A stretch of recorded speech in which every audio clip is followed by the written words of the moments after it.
Welcome to America's Day at the Races on Fox Sports 2. Good to have you with us. Live action ahead from right there in Hot Springs, Arkansas.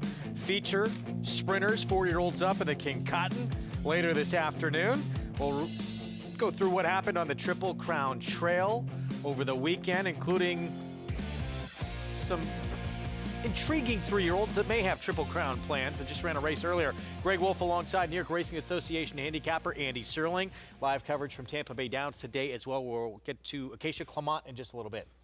Acacia doing a little duty down where it's warm. Everybody's where it's warm except for us, but we are here, a little Oaklawn, a little Tampa. There's also a big game today, isn't there? There is. Bigger for some than others. Happy Super Bowl Sunday. We're actually going to be giving out Super Bowl picks a little bit later in the show. We'll get to... You think my horse picks are bad, by the way? You never know. You might have a talent for it. Let's look at what's ahead. Presented by Claiborne Farm. About 14 minutes away, race 6 at Tampa Bay. 5th at Oaklawn, approaching the 6-minute mark to post. Fast at Oaklawn, fast and firm at Tampa. We'll bring that King Cotton, that feature, as I mentioned, race 8. 9th is a good allowance race, and Tampa races 6 through 9 still to come. And again, we'll check in with Acacia in just a little bit. You can play all this action. We're better to get ready to go for Super Bowl Sunday than right here. Bet some horse racing, maybe build up that bank account. Get $200 new customer deposit match when you punch in that code. That sign up bonus $200 and bet any track, anywhere, anytime right there at NyraBets.com. Let's go live to Hot Springs right now and bring in the Mig, Richie Migliori, and Megan Burgess. Thanks, Greg. Hey, Andy, it's a lot nicer day than the weather you guys are having to deal with here in beautiful Hot Springs, Arkansas. Perfect day for horse racing. Just cool enough. The horses really thrive on it. They like it. A little bit cloudy, but another great racing card on tap. Absolutely. I know I'm in a coat because if it's even a notch below 60, I run for cover. But no, it's a really great day of racing. We've had a phenomenal weekend and yet another competitive card here at Oaklawn. Yeah, and we just got done with race 4. We had first level allowance horses going 1 mile and a 16th, and a race that potentially could see a horse or two maybe take a step forward and throw their hat in the ring on the Triple Crown Trail. Yeah, we shall see. Won by Arkansas bred Honey's to Blame. Potentially, Kenny McPeaks in the past said this horse could end up on the Derby Trail, getting the best in a duel there late with the Brissett trainee, Clocker Special. The time wasn't abundantly fast, so we'll see what the kind of figure comes out of that race. I'm interested to see there for that one, but it wasn't quite as impressive of a time as I was maybe hoping to see if these horses are going to move on and face the likes of some of those Southwest runners. Well, they are works in progress. Honey's to Blame paid $720 with Manny Escobar, a Son of Blame Claiborne Farm stallion, and a horse that looks to me like he can continue to improve and take a step forward. If you look at just his dirt races, he is now 2 for 3 on dirt. He also had 2 turf tries. Yeah, that was his first time routing on dirt, A Son of Blame. It seems the distance was what he wanted and was able to edge out a win there. But Clocker's Special, though, as well. That was his first time routing as well and off of a layoff, so he ran pretty well. Well, we're going to move on to race 5 now. We've got $30,000 claimers, fillies and mares going 6 furlongs, Megan, and another competitive race here. Let me ask you a question. Are these handicapping these races giving you a headache at times? Sometimes they can, that's for sure, especially in these lower level. We talked about this yesterday, a melting pot of jurisdictions, class droppers, class hikes. It's just a jumble of everything in these. Okay, so they walk down to the 16th pole, make a right, and number 1 is Bolt on the Rocks. Has some speed from the inside for the Wayne Potts barn that has been really resuscitated here, moving down to Oaklawn. 2 horse was scratched, 3 Windy Bay. Coming from off of it, going to have to revive a little bit off of that last performance here at Oaklawn at 6 furlongs, but could be interesting at 10-1. Miss Arlington, the 4 with Keith Asmussen for his dad. Second off of the bench was avoided, claimed 3 back, but tactical and will be a part of that early pace. The 5 Misty Muppet was scratched. The 6 Promises to Dance, major player. Major player, precipitous drop in class, and comes off a bit of time away for Flying P. The 7 Light It Up Louie. Second off of the layoff, in, again, another precipitous drop in class out of an allowance race last time out. A big price here with the 8 St. Albans Raid. Going to have to bring a big effort to compete against these. The 9 First Hill. First Hill, I anticipate being forwardly placed as well. 10 horse for Kim Poole is Austrian Navy. Again, a melting pot of jurisdictions. This one coming from Thistledown and coming off of the layoff as well will have to bring their best. Valhalla Vixen, another one you talk about, making that drop in class. Is that going to be enough? Second off of the bench. I mean, last time this horse was empty against way tougher, but this could be the right spot, and you're getting a very good price. Here's the horse I kind of like, the 12, Demi. I like this horse, too. Closer was flat last time out against a loose leader. With the 2 scratches, 2 horses draw in. The 13, Dance My Way. Yeah, this is a tougher spot, and although it does come off of a win last time out. And then the 14 from the far outside with Christian Torres, Lover Girl. Has to negotiate a very wide post in this one. So, Megan, the 6, Promises to Dance, is your favorite for Mike Maker, Jay Provenzano's Flying P Farm, and Ricardo Santana. Hails from Turfway Park there for Mike Maker, who's just so astute and getting his horses in the position to win, and specifically for this owner who we are very familiar with and winning a lot of races in Saratoga up in New York. And this is the perfect spot for this horse. He doesn't need the lead, but he has speed, and he is coming off of the layoff, but he's got some sharpeners here at Oaklawn Park. Last worked on February the 3rd, which is more than you can say for others around him. So I think he's ready to roll. You're getting a shorter price, but at this point, he might just be better on a class standpoint than this group.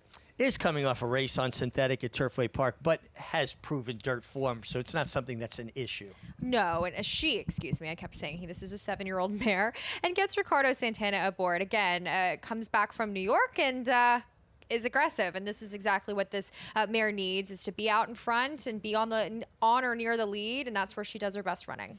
I was talking with Ricardo Santana yesterday. He had gone up to New York on Friday to ride, flew back, but he's heading back to New York. He's going to concentrate his career in New York. He and his agent, PJ Campo, feel like kind of bouncing back and forth. It's not helping them, so he's going to be leaving Oaklawn to concentrate on Aqueduct. That's a huge development. I don't think that's been reported or shared. He initially, of course, I kind of scratched my head a little bit at him moving down here, just with Joel, Louis, everybody coming down. It seemed it was their flock, and Ricardo also tipped his hat in, and this is a competitive jockey colony, and he was just blazing a trail up in New York. He was winning a lot of races, and he continues to do so. He's been doing really well down here, but I think that's a positive switch to keep him in New York. I do, and he just rode his 800th career win at Oaklawn Park. Only 4 jockeys to ever do that up to this point. Here is the 4, Miss Arlington, with Steve Asmussen, trained by Steve Asmussen, ridden by his son Keith, who is coming back from an injury, but looks like he's in good. Yeah, she looks like a good doer. Just looking at her from the TV, I obviously haven't seen her physically in the flesh in person, but she's second off of the bench. She's a 6-year-old mare, and I could appreciate a 6-year-old coming back off of a freshening and being able to respond the way she did. She did the heavier work on the front end as the favorite last time out, and then was caught late, but she took a big step forward. She was avoided claim 2 back, so it seemed like the time and kind of getting her back right on the right track really did her some good. We'll see if she can follow that up with yet another good race, because it seems like she'll put in a good race and then maybe put in a not so good one. It's like a yo-yo a bit with her. Well, I think some horses put so much into an effort, they tend to regress, and then they kind of recover from it. The 12-horse Demi is taking a lot of money, a horse that I know I'm very interested in. You said you like a bit too. I do like this horse, and I think the 6 ultimately Promises to Dance is going to be hard to get around here, but the problem with this horse is doesn't have a lot of early speed, and sometimes in these races where some of the cheaper horses don't exactly like to pass down the lane, I always am hesitant to really put all my eggs in their basket, but she's been really responding well in her last 2 tries. She's been a popular commodity in the claim boxes. She's just an ultra consistent kind who has been able to win here at Oaklawn Park, and Matt Williams is kind of off to a slower start at the barn, but looking to rebound. And this horse looked fantastic last time out. But Philly Crystal, who we'll see later today at an N1X, was loose on the lead that day. So she was certainly against the flow of the race. Well, the 12 Demi, I like that she gets towards the outside because she's not the best horse out of the gate. She tends to break a little bit on the slow side, maybe being more towards the outside. Demi, I guess like Demi Moore. I'm saying Demi, more like Demi Moore, huh? Yeah, I love it. I also thought the one was interesting, though. Takes a precipitous drop in class there for Wayne Potts. Okay, we're ready for race 5. We're going to set it up to Matt Dinnerman for the call.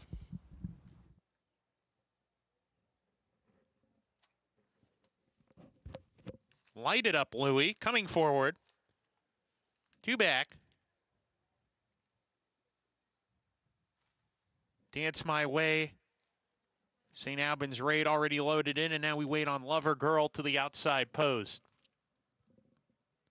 We're ready to go.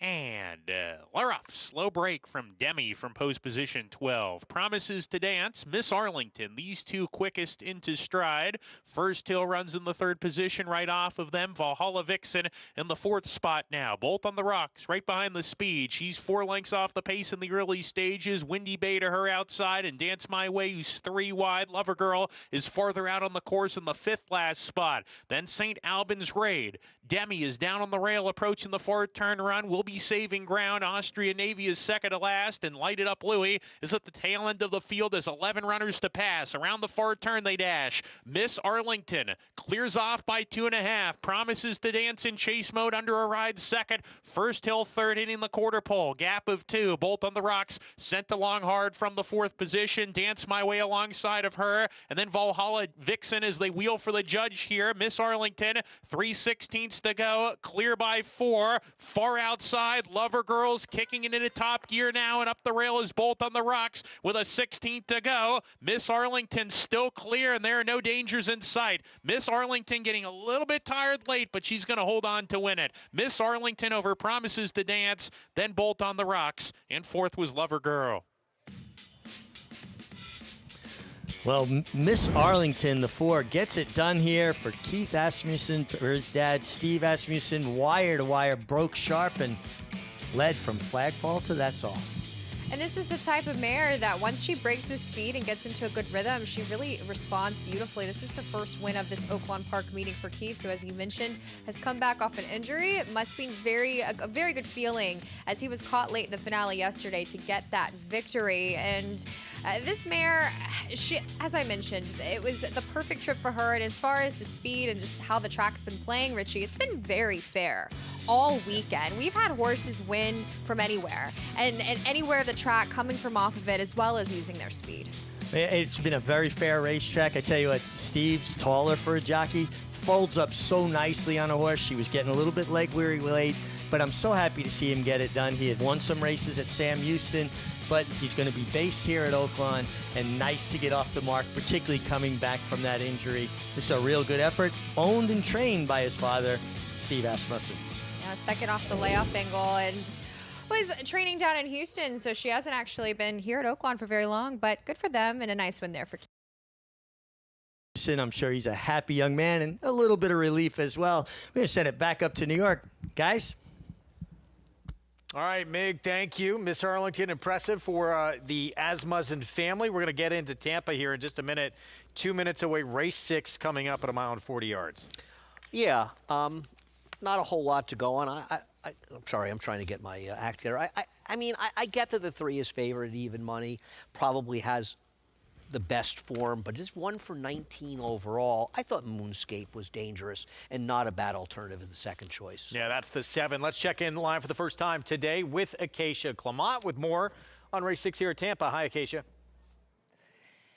Hey, Greg. Hey, Andy. It is a glorious day at Tampa Bay Downs today, as I saw the race similar to Andy, and starting off with the horse that's been taking most of the money in the number 3, Blue Fashion, stretching out in distance, was more forwardly placed 2 starts back when going a mile. So now going out to the 2 turns, I do think that she should be more forward today. She's also second off of a little bit of a layoff, and second time in the barn of Jose Gallegos. Last time out, she really just looked like she had to be ridden to keep position throughout the running of that race, and ran pretty well to be second that day. I thought that she made some sense. She is has some good size to her as well, looking like she should appreciate longer. I don't really have any problems with her. Now, the number 7, Moonscape, as it was mentioned, could be an alternative. Has only run once on the dirt, and while it was a distant second, it was a horse that has a lot of form and some good races behind, meaning big air. And while she did break her maiden on the turf last time out, she's shown that she can handle the dirt just fine. She is a very big filly. I remember seeing her back in New York when she started off her career with John Kimmel, and I'd written down that day that she just looked like she wanted to go longer. So I don't mind that she's been staying at these distances. She does have some foundation when going long on the turf. she looks a bit more like a turf horse overall. But that being said, from a just general physical perspective, she looks best in here. Super coat, super weight on her. She's developed and filled out nicely since I last saw her. So if she's able to run well on the dirt once again, I actually think she makes a lot of sense in this spot. And for what it's worth, it was a maiden 30 in her last dirt start. So a big drop in class now as she faces winners for the first time. The number 10, Princess Norma, to the outside, stretched out to this distance last time out and did finish behind a horse that would come back to win again with a 58 buyer speed figure. And she has some speed, Princess Norma. She's going to have to navigate a trip from out there, but she was able to press the pace setter last time out and hold on for third behind Anna Jean, who's also in this race. But I thought that Princess Norma won with her tactics that kind of made sense, and always pay attention to Kathleen O'Connell, has been having yet another really strong meet down here at Tampa Bay Downs, Greg. All right, thanks, Acacia. So even money, Blue Fashion, the 3, getting hammered on the board right now, despite, as you said, a record that is less than stellar, just 1 for 19 lifetime. Let's go back to January 24th. The comeback as a 5-year-old. And what do you think of this performance? Well, I mean, it was fine, and you have to be careful. You have to kind of take out the turf races from here. And if you look at turf, the horse is only 1 for 7, you know?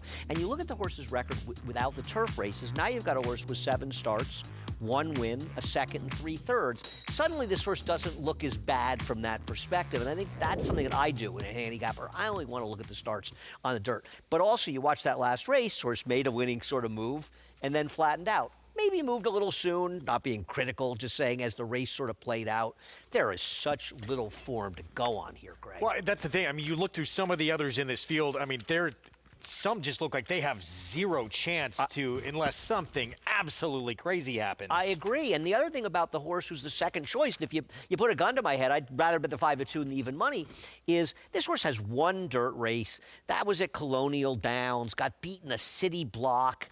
I don't know. You know, the buyer figure, Timeform US, they all hold up very well versus the 3.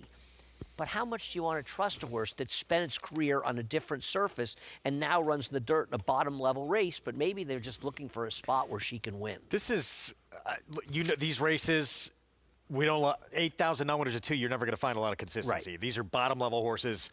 Blue Fashion almost deserves to be this price here, doesn't she? I don't disagree. The other thing is, you know, one of the things you look for in these races is there some horse that has a race or two somewhere going back that's good enough to win? And can I make some excuses for a reason to get back to it? Where is that race for the rest of this field? That's why the 7 is the clear-cut second choice in here, Moonscape. Almost tempted to say this is an overlay. It's that the field is that suspect beyond Blue Fashion. We'll see how it plays out. Jason Beam the call. Here's race 6, Tampa Bay. Anna Jean goes in. Belly Dance. Joseph Trejos, Gerardo Choa teaming up here. And Princess Norma are going to be the final one to join. Princess Norma and Sunny Leone to the outside. Goes in. They're in the gate.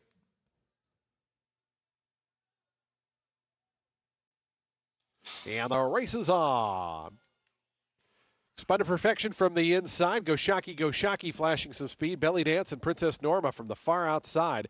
It's Go Shocky just in front of Belly Dance. Princess Norma out 3 deep. Spun to Perfection toward the inside from 4th. After that comes the favorite, Blue Fashion, who's the joint 5th. Future Fortune right to her outside. Far outside goes Moonscape, who advances 4 wide. I heard something's right in that 3rd flight as well. Only about 4 lengths cover the first 8. It's another 3 then. Back to Super Ingrieta and Anna Jean. Those 2 are at the back. So they sort themselves out and they start their backstretch journey here, and it's Go Shocky. A length in front of Princess Norma. Up on the far outside goes Moonscape, and in amongst horses, Belly Dance, Spun to Perfection's down to the inside. After that, Future Fortune. Blue Fashion is to that one's inside with I Heard Something. Still, that top grouping well bunched up. There's 8 of them only covered by 3.5 lengths. It's about 3 or 4 more then. Back to Anna Jean, who starts to get a little bit closer, and another 5 to Super Ingrieta, who's the trainer. Go Shocky to the far turn. 49.05 seconds was her opening half-mile time. She's still a length in front. of Princess Norma in the second position. A length more back to Moonscape, who's trying to get underway with Spun to Perfection. Now Blue Fashion starting to get in gear. Daniel Centeno winding between horses, going to about the 3 path. Has a lot of run, this Blue Fashion. Anna Jean's also starting to uncoil from the back. Go Shocky, confronted by Blue Fashion, who just blew right on by.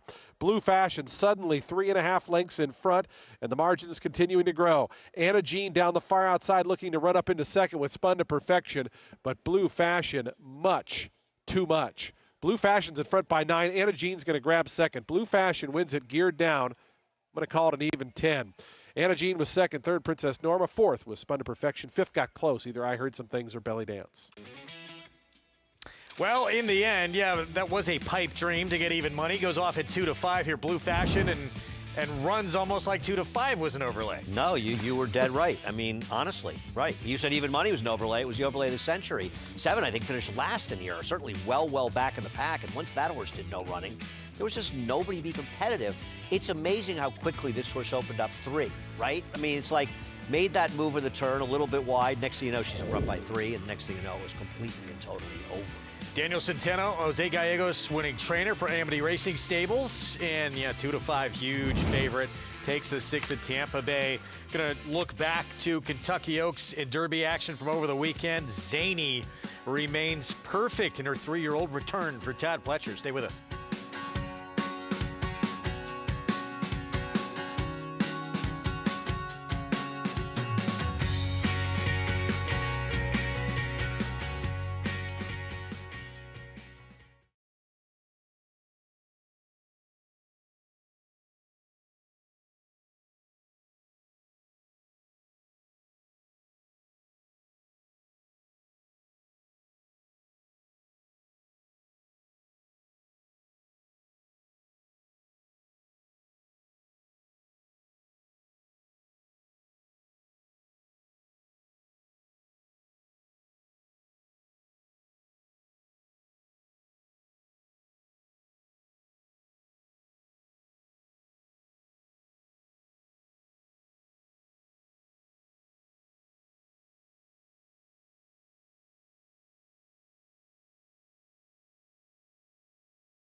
How long do horses race? That's a very tricky question because horses, they vary, they dictate their own career, and I feel like it depends on themselves. They tell you. So you can run till you're 4, and then you can run till you're 8 or 9.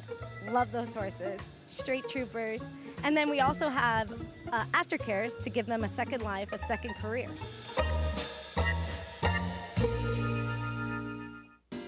Our program brought to you in part by America's Best Racing, making the sport easier to follow. Explore stories, betting tips, race day insights at americasbestracing.net. given the way that people are dressed in that picture, I do not believe that was taken today. That was not taken today. Heavier coats and scarves. Some A lot of people just snooze shivering. included. Back in Tampa, blue fashion. This was a romp in the park at 2-5 here for Jose Gallego, excuse me, and Daniel Centeno aboard. Making 2-5 look like the overlay of the century, and this was ridiculous. Not the only favorite we're going to talk about that won quite fastly, though.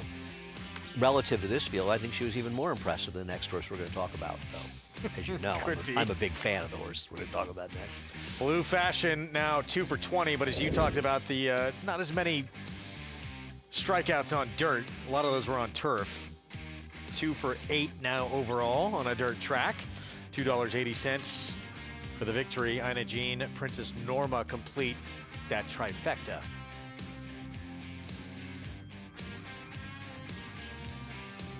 So race 7 we'll get to momentarily. That is going to be on the grass out on the West Coast. And we have the Las Virgenes. Greg's the only one who can actually pronounce that correctly. Compact field, but it is a very good field. There's reasons to play as well. If you have a NYRA Bets account, get a 20% bonus when you hit a win bet on Santa Anita today. All you have to do is opt in at nyrabets.com. But the top 2 finishers and the 4th place finisher, all for the Breeders' Cup Juvenile Fillies, return in this field of 4. Super Corridora, of course, the winner of that race, 3-2 morning line favorite for John Sadler. Yeah, I mean, you got the 1st, 2nd, and 4th place finishers. They're all the 3 horses whose odds are under 30-1. I even think Meaning is interesting, making her first start, for Michael McCarthy as a 3-year-old. And, you know, you can say it's a small field, but those are 3 serious horses in the division. I'm looking forward to this race. Take a look at the road to the Kentucky Oaks for 3-year-old fillies. First Friday in May at Rachel Alexandra. Coming up on Valentine's Day, Sunland Park Oaks.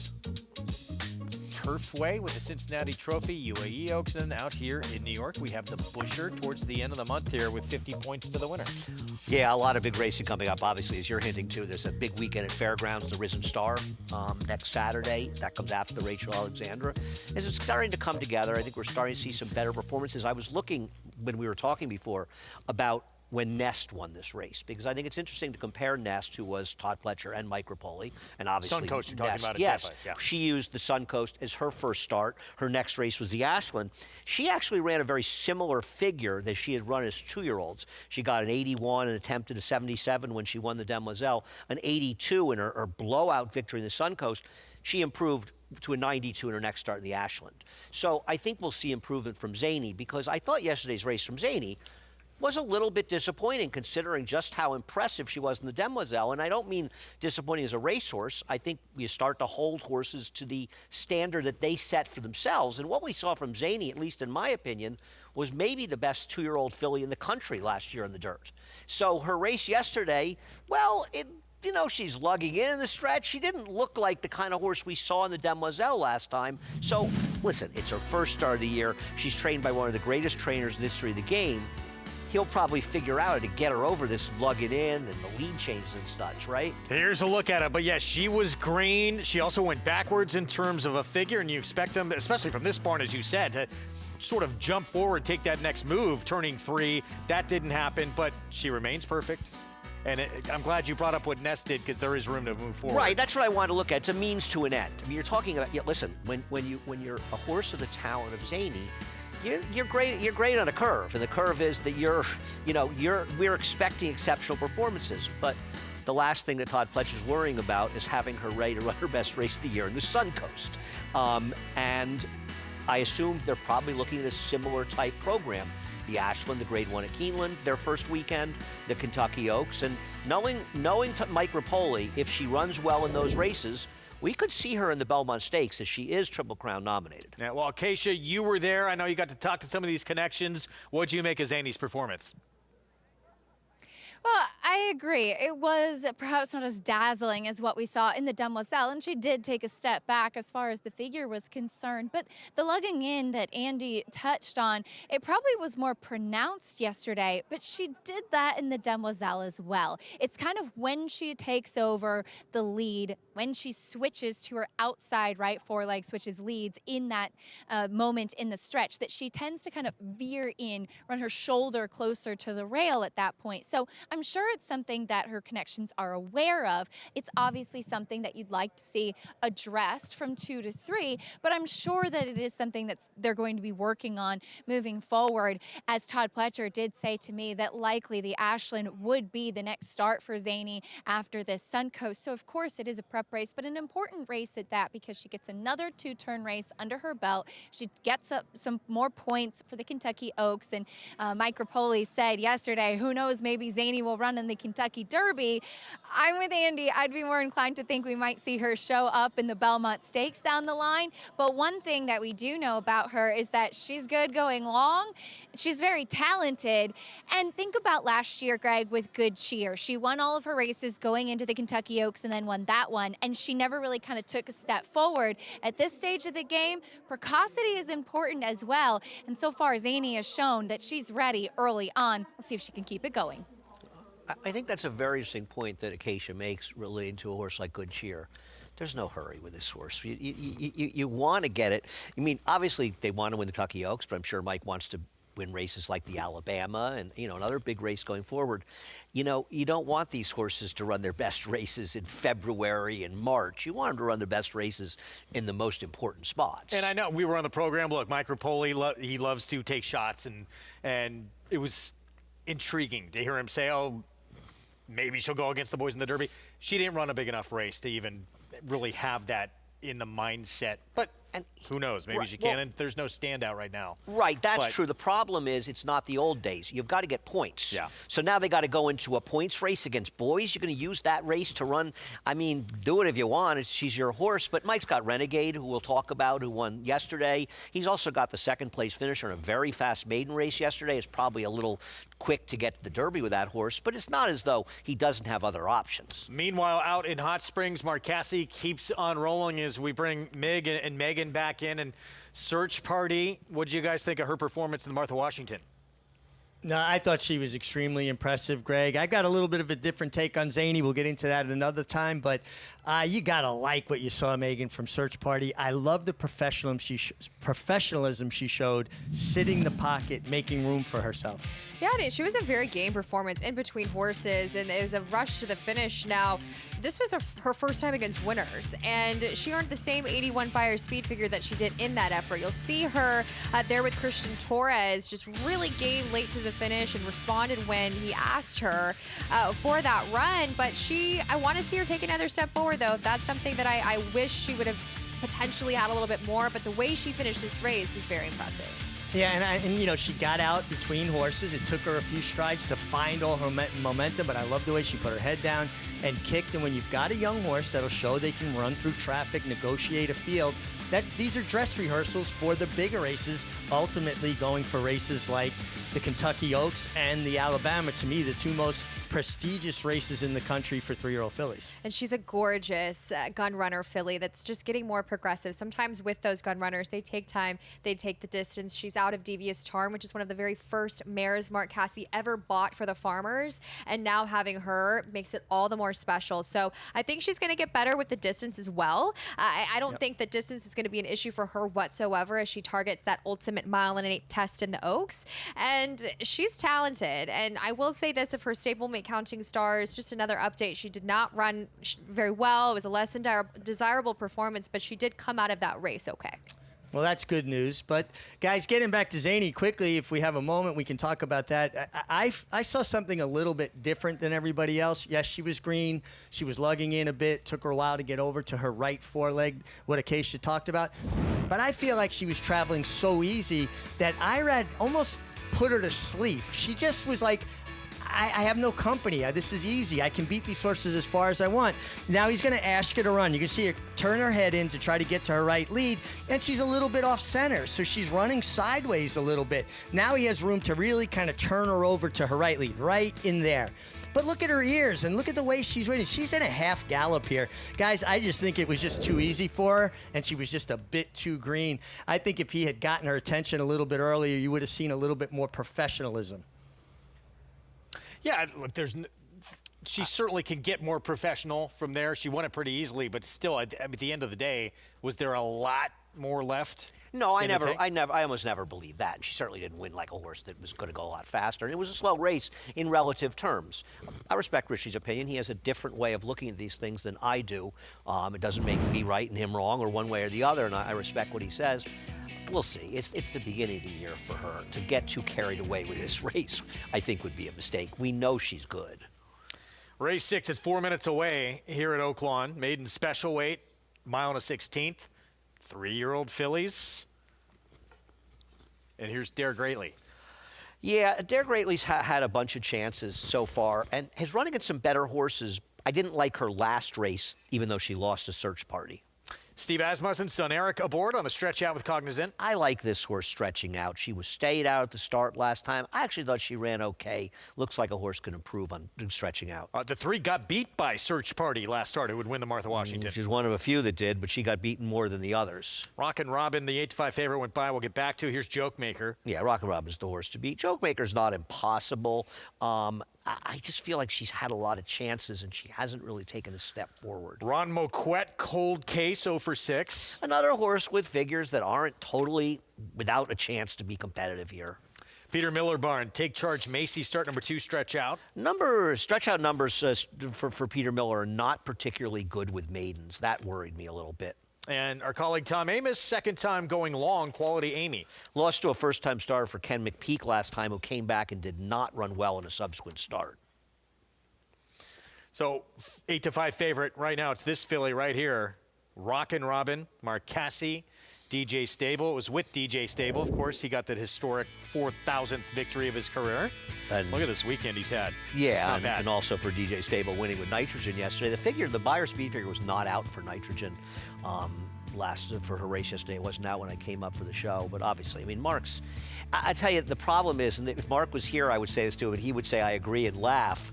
He's got an 0 for 20 in him coming up, because nobody's going to stay this hot. 50% right. at the meet right now. Anybody will tell you, and I'm sure if Mark is listening or I was talking to him, he would not consider it an insult. He would consider it reality, and he'd say, right, I'm not going to keep winning like this, and I know I'm going to go cold at some point. It's just the way you go. You know yourself as a horse player. When you're on a good run, you know that there's a period coming where you're going to lose every bet you make for 2 weeks. Right now, though, Mark is hot to the touch, to say the least. Pretty incredible weekend, you two. Obviously, the 3-year-old champion filly coming back, Nitrogen the win, and winning the Oaks and Derby Prep. Oh, yeah. I mean, it's just an embarrassment of riches over there. It's the 1920s Yankees, Murderers Row. And that walk and talk you did from Mark Cassie's barn yesterday, Megan, was so good, and it really illustrated the depth in his barn. Thank you, guys. That was probably my favorite hit I've ever done, because not only because of the horse flesh, because it's like home, you know, coming here every day and seeing these horses, you just get so familiar with them and their idiosyncrasies and their nuances and how they train every morning. It's been a pleasure. And I agree with Andy, though. I mean, that always, it's valleys and peaks in this game, right? You're in and out. But also, I will say, Oaklawn stalwarts have been really doing well this meet. Yeah, you were telling me that off camera. The horses based here at Oaklawn, despite the interruption in training, are getting the best of it. But, you know, in a way, they have the home field advantage, right? They get to walk over from a stall that they've been settled into. Now, Mark has the favorite here to continue on that gaudy 49%. But you and I both prefer the 2-horse Cognizant, who only has 1 start, but on the stretch out. Half-sister to that graded stakes winner, Disarm, by Silver State, who is not off to the necessarily blazing start at stud, but their progeny have been better with time and route experience. Of course, Silver State, 3 stakes winners here at Oaklawn Park, and she did have that trouble, pinched at the break before, and then was able to run on well. So I think that she's going to take another step forward with this added distance. Well, and Megan, I know you're not going to get this reference because you're probably too young, but all the little birdies on Jaybird Street really are all over Rockin' Robin. It's a Michael Jackson song from a very long time ago. I kind of have a little bit of a memory of it. My mom would probably be laughing at home right now that I don't get that joke, but I'm all over the two, though, here at 6-1. I'm not quite sure. Rockin' Robin way behind Search Party last out that I love the visual of that race, and she's had opportunities routing. Well, we have the opinions, and in about a minute and 46 seconds after the gate opens, the horses will have the answers. Let's send it up to Matt Dinnerman for the call. She's very demure. 2 back, Rockin' Robin coming up, post 6. And to the outside, Quality Amy to round out the field. Quality Amy coming up to the gate. We're ready to go. And we're off. Take Charge Macy wins the start. Cold Case Quick shown rain to get up there. Cognizant in the mix. She's very demure. Moving forward between horses. Cognizant and She's Very Demure together as they go into the first turn. Cold Case will track right behind there. And then comes Cognizant, who's going to take back here. Rockin' Robin in a tight spot there. Has to steady pretty hard and loses a spot here to Take Charge Macy. So they've sorted themselves out. She's Very Demure. The long shot kicks on with it. 3 parts of a length ahead. Cold Case makes her way into second. Take Charge Macy relaxed in third. Cognizant is back in fourth in a pocket, and Rockin' Robin is between horses now, tugging just a little bit. Dare Greatly, Quality Amy, they're next, and Joke Maker is at the back in the purple silk. She's 6 lengths behind as they're halfway down the back stretch. She's Very Demure, a leader a neck. Cold Case the presser down from the outside. Take Charge Macy gets a good trip, 3 wide. If she's good enough, she's third. Cognizant down on the rail, fourth going into the turn. Then Rockin' Robin still between horses on a hold. Quality Amy already sent along by Bejarano outside of that one. Then Dare Greatly shuffled back to the second last spot, and Joke Makers at the tail as they round the far turn. Here's Take Charge Macy up to challenge. She's Very Demure. Cognizant right behind the leaders trying to get outside, but she's got nowhere to go. She's blocked behind horses. Cold Case in an all-out drive, and now Take Charge Macy goes for the finish. Take Charge Macy all alone as she turns for home, switches leads, and opens up 5. Rockin' Robin. Here comes Dare Greatly down the center of the track here with a furlong to go. It's Take Charge Macy. Dare Greatly, her stablemate, chasing after. Peter Miller 1-2. Take Charge Macy the leader. Dare Greatly ducks to the inside for a try, but it's Take Charge Macy to win it. Take Charge Macy over Dare Greatly, then Cognizant, Joke Maker, and Rockin' Robin. Well, Take Charge Macy, the other second-time starter from Peter Miller, gets it done over her stablemate in the 1, Dare Greatly.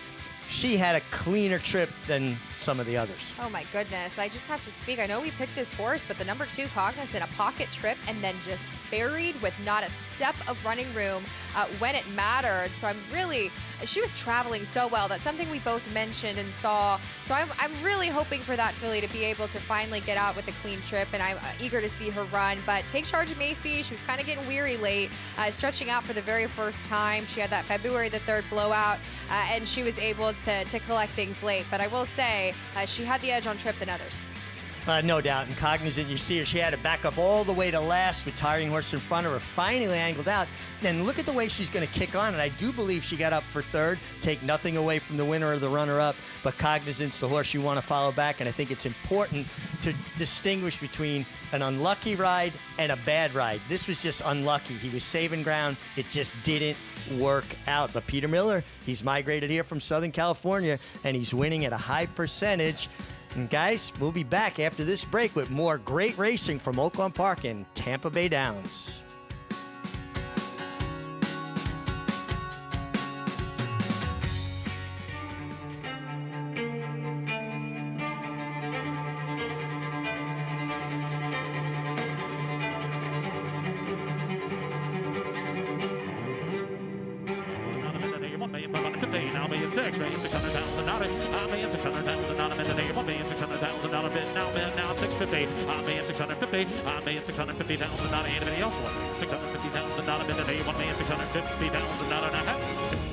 $1,600,000, thank you.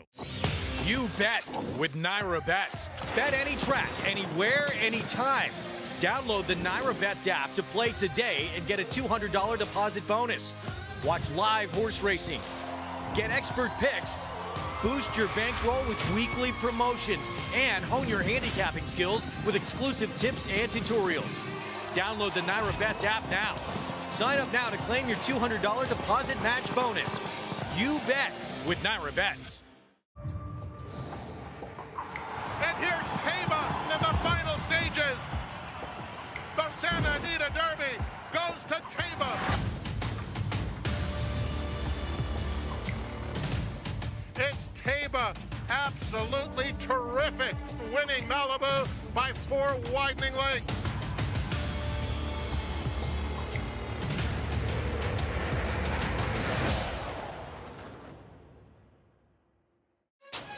Witness history. Sandman is getting a little bit closer with Hypnus. Greatness. Here comes Cole Battle and Juan Vargas rolling towards the lead. And legends in the making. Cole Battle, the story continues. Cole Battle does it. Sunday, March 1st at the 2026 Rebel Stakes. Watch champions rise on the road to the Kentucky Derby and compete for a $1 million purse. It's all happening just a short drive away at Oaklawn Hot Springs. Plan your stay today and come join the fun.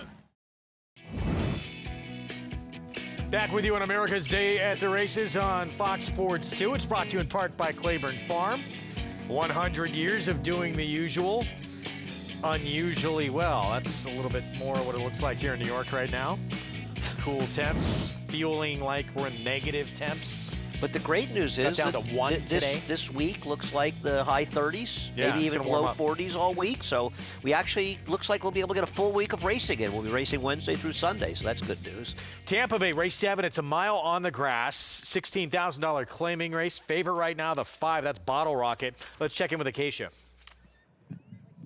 And starting there with Bottle Rocket, she does make sense because she is dropping in class, whereas a lot of these others have been marching around this level for some time. Now, we did see her 2 starts back, her last turf race, running against a bit tougher company over at Gulfstream Park. It didn't do much running that day. Last time out when chasing in the Tapeta, just never looked comfortable to me, and that was her first time running for a claiming tag. So gets cut in half again today. I just feel like this is the right spot for her. She had a big warm-up. Marin kept her moving out there on the track. Like I said, I feel like she's in the right spot. The number 1, Naughty Favors, is a bit of a price at 6-1, and she too is getting a drop in class, at least for her turf form. She has been running, at least on dirt recently, against far lesser company, but on turf 2 starts back, she ran against a first level allowance field going 1 mile and 1/8, and she was 60-1 that day. She went forward to get to the front end and then ended up kind of getting a little bit keen and trying to run off before fading.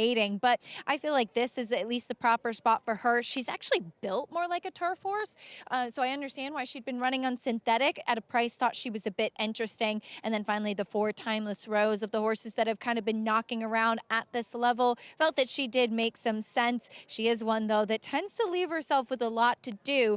She always does come running late, even if her win column is not as strong. You have to respect a 9-year-old mare making start number 49 of her career, Greg. All right, thank you, Acacia. About to load. No, we'll go back to Naughty Favors for a moment, who Acacia had briefly touched on, but I know you're a little intrigued by this one. It's just the second time on the turf. She improved so dramatically on the turf, and she does have good races on synthetic going back. It's hard to know. Was it just a race where because they were better horses, she was able to get a good figure? But she did kind of show a lot of speed that day, and she could be the controlling inside speed. I thought she was interesting at a price. I don't disagree with the 4 and 5 being the logical horse. 4, 5, and 6. Yeah, the 6 logical. as well. Maybe in terms of price, that might be the one most interesting here at 9-2. Yeah. But could be very far out of it early. Jason Beam. Did you have some to add? No, not at all. Jason Beam. The call. Here's race 7, Tampa Bay. Final 2 are going to be Bottle Rocket. Misinterpretation will be all set for a start. Misinterpretation, Gadiel Martinez to the outside draw. Going up, going in. They're in the gate. And the race is on. Compass Fire down toward the inside. Naughty Favors away well. Magnolia Wind joining them up on the front vanguard as they come by the wire the first time. and 3 of them right across the track. From the inside, Naughty Favors, Compass Fire, Magnolia Wind is 3rd. Misinterpretation tries to work over from 4th, but is going to be caught out 3 deep as Timeless Rose and Mobe Princess move to her inside. Length more back to Bottle Rocket, who's away in the 7th spot. Then it's a big gap. 4 more back to Classical's Finale. Ariana Valentina has 1 beat early, and that's at midnight as Naughty Favors cuts the corner and grabs the lead. Naughty Favors in front by 2 now. To Compass Fire in the 2nd spot, 22.04 seconds. So they're going sharply up top with 5 furlongs to go. It's Naughty Favors a length and a half now to Compass Fire. Tries to slow him down up top. Magnolia Wind. Down on the fence goes Timeless Rose and Sammy Camacho. They're a joint 3rd. Mobe Princess 5th to the outside. It's another length then back to Bottle Rocket the Gray, who's 6th. At midnight, who was last, is up to 7th. Has gone by a few runners, including Classical's Finale, Ariana Valentina, and Misinterpretation as they tried to slow it down and did so. 46.82, so 24-4. As Naughty Favors able to slow him down up the back stretch. They have 3 furlongs left to go. Naughty Favors now kicks for home.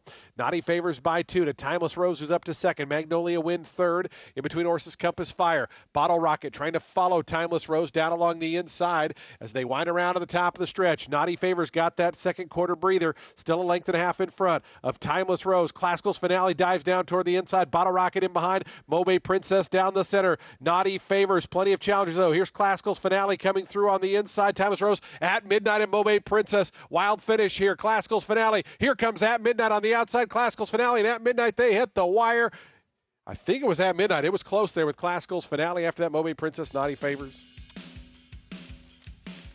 Maybe the 6th here, who was rolling late At Midnight. We talked about that attractive price on the board, 9-2. I didn't see what this one went off. She went off at 6-1, and that's the crazy thing. The one was 7-1.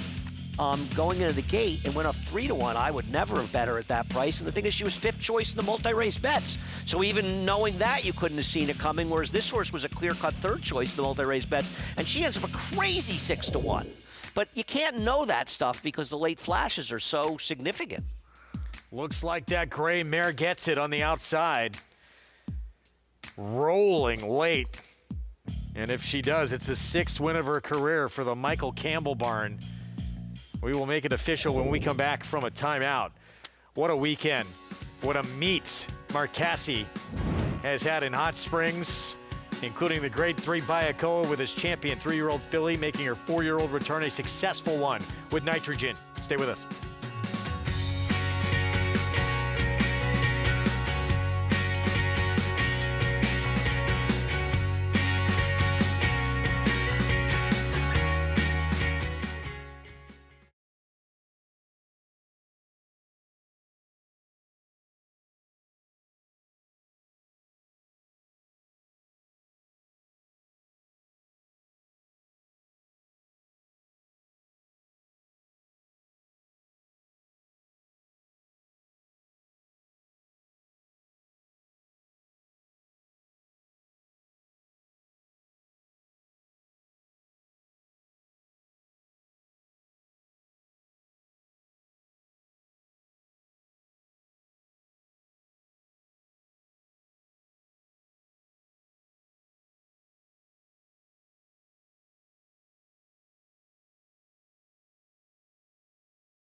Welcome back to America's Day at the Races, brought to you in part by Hillendale Farm at Lapa, one of the most beautiful farms in Lexington or in the Lexington, Kentucky area. Just an absolute outstanding historic place under the stewardship of John Secura. Getting back here to Oaklawn Park. Just finished race 6. There was a little bit of drama. The 4th place finisher, the 5 joke maker, was disqualified. So the order of finish wound up being 8, 1, 2, 4. 4. I'm sorry. Thank you. The favorite. And the filly that won it got the easiest trip. She was able to kick away, open up, take charge Macy, the 8, with Francisco Arrieta for Peter Miller. Yeah, and you can see down in the stretch, the 5 did interfere pretty significantly with the running room of the number 9, Quality Amy, late stretch, as there was many trips that were amiss in that race. Lots of drama in that compact group for sure. Take charge Macy paid $13.40. Derek Greatley was second, also from the Peter Miller barn. Cognizant, a very unlucky third, a horse to keep an eye on going forward. Yeah, I mean, especially just her pedigree, being a daughter of Silver State, you have to disarm. I'm very excited to see her continue and hopefully be able to get an easier trip.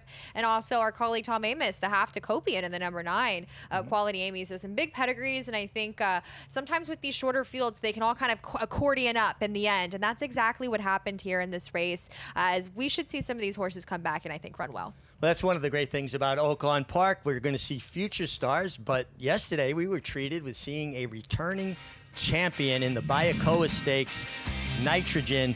And I think Nitrogen was probably about 75-80%, but the class of a champion prevails. And Mark Cassie is just so candid, and his candor knows no bounds. He will tell you exactly how he feels, and he said he was nervous. She had just 3 works coming back off of the layoff from last year, her 3-year-old championship campaign, and he said, I relied on her. She was who I believed in, and she got the job done. Now, listen, the stablemate in the number 1, Near Zuri, has been training well and ran a great race to a champion, so kudos to her, but I think Nitrogen, the number one thing about her is she was consistently campaigned last year. She does not like to take breaks. She loves her job and she likes to run. So I think this was almost like a paid workout for her, getting back to the racetrack and getting into her mojo yet again to kick off her 4-year-old year. Yeah, just a great way to return. You want to win, but you want to use it as a step to move forward. Now almost $2.2 million in earnings. She's a graded stakes winner on turf, dirt. It's a unique quality, and I'm really excited. At the heart of this, Megan, I'm a fan. I cover racing, but I'm a fan of the game, and these are the kind of horses that really incite my love of the game. I'm absolutely in love with her. Her class, just when you're around her. And, I will say this. A part of me deep down wants to see her to try the turf again. I know she's got so much, opportunities on both surfaces, but I would love to see her maybe try the turf eventually down the road. Well, returning champion, but we also have the 3-year-old Triple Crown Trail through Oaklawn Park and the Southwest Stakes. I thought really delivered. I think, and here we are. We're talking about Mark Cassie again, silent tactic.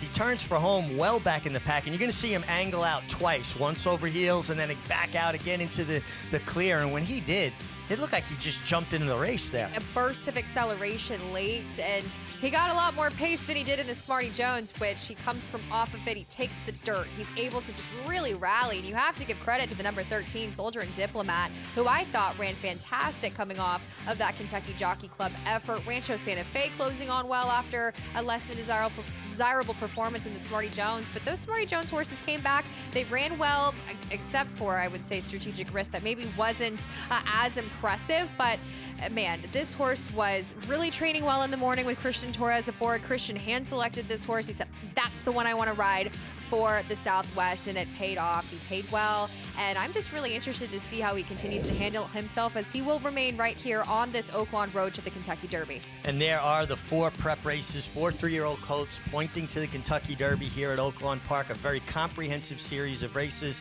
The Smarty Jones, the Southwest are in the books, but Oaklawn offers 3 races worth $1 million or more for 3-year-olds. think it's pretty attractive. And if I was a trainer, I'd be wanting to base right here to go through that series. Incredibly lucrative, and we'll see the likes of Renegade reported yesterday that will come here to Arkansas as we take a look at the trainer standings, and it's no surprise to see Mark Casse atop everyone and right there with Steve Asmussen. But if you look at the sample size edge that he has on the rest of the group, it's pretty remarkable the role that he's on. But just wait, Steve knows how to catch you here at Oaklawn. 2 Hall of Famers leading the pack there in Mark Casse, Steve Asmussen. Kenny McPeak, no doubt, will be a Hall of Famer sooner or later once the voting committee gets with his resume, gets to voting him in. But a really solid group of trainers. Also, rounding out the top 5, the governor, or the mayor, I should say, of Oaklawn, Ron Moquette. Well, we're going to take a little bit of a timeout as the sun's popping through here at Oaklawn Park, and we'll be back with a lot more great racing.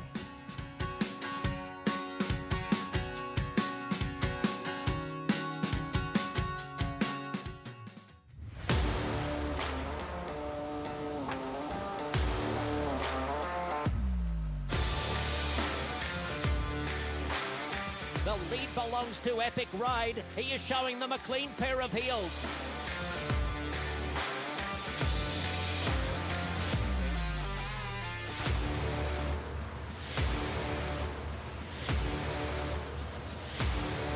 Eclipse champion Blame, standing at Claiborne Farm.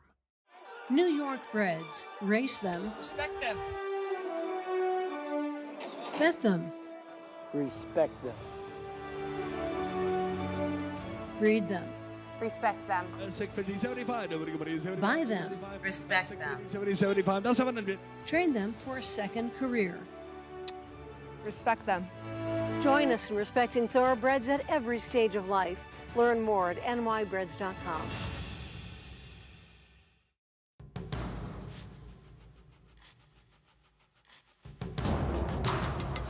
Seize the Gray wins convincingly. Seize the Gray! He's going to seize the day in the Pennsylvania Derby. Seize the Gray is still there. Seize the Gray wins the Preakness.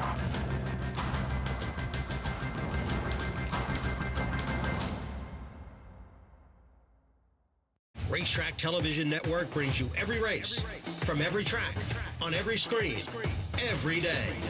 With monthly packages starting as low as $5, RTN gives you great value and access to more live HD streaming and race replays than anyone. Visit RTN.tv today to sign up and watch on almost any device, including Roku and Amazon Fire. RTN has packages that start at $5 per month.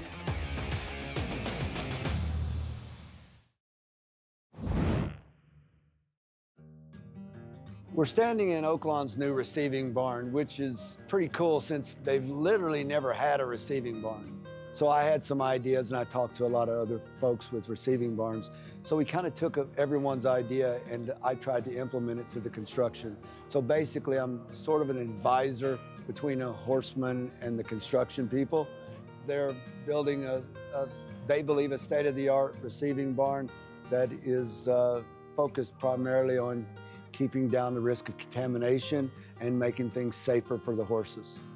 The feed will be delivered through the outside. They won't have any reason to step inside where people were trying to run their racehorses. They deliver it right here, and then it's under a locking key. We've designed it to where there shouldn't be a reason for a lot of people in the barn. We have it to where there's a clean line side of everything. Also, the stalls were designed to try to be to where you could wipe them off and keep them clean, and where a horse couldn't reach things out of the stall to lick on, which we know horses love to lick and chew. We made a little bit higher yoke on the stalls, and we made it to where there wouldn't be somebody bringing in outside contaminants and hopefully not exposing somebody unnecessarily.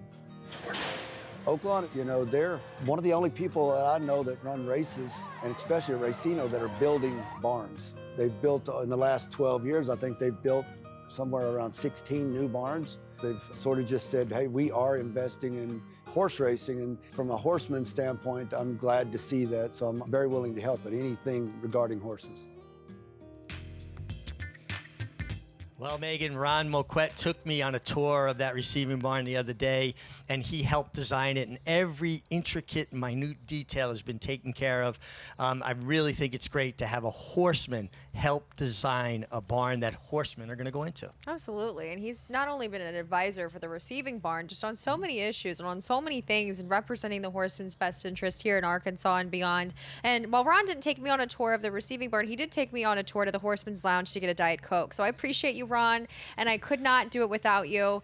Saved my life that day, but he's the best, and he is just so kind, and the hospitality here is incredible, and I think that he's a huge part of it when it comes to the horseman. Yeah, truly great hospitality. I was walking down here to the set, and everybody was talking about the Super Bowl, so I'm going to send it back to New York, and hey, guys, Andy, I know you're all in on this Super Bowl. Who do you like? I know he's excited.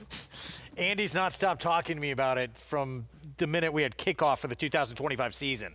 I'm a little annoyed that Surratt does not have good movie showings in my neighborhood, so I can go to that instead of having to go home where I won't be watching the Super Bowl. You're probably going to go home and watch replays of past races. We did make some selections. Yes, actually. I think everyone's put up selections in here. I thought just a cool story with quarterback for the Seahawks, who is, I believe, the third quarterback in the history of the league that's going to go to a Super Bowl with his fifth team or more. He's, I mean, a total journeyman. See what happened. We have some football-inspired horse names, too, of course, that Wes Welker, he won a Royal Ascot race with undrafted. Named cool, and Wes was undrafted himself and named that horse one with Wesley Ward. We saw that horse going to win the toboggan here in New York. We saw Gronkowski finish second to Justify in the Belmont Stakes, actually, and Three Technique broke his maiden, I want to say, closing weekend at Saratoga as a 2-year-old, when Coach Bill Parcells owned him. I'm not that familiar. T-Craft, of course.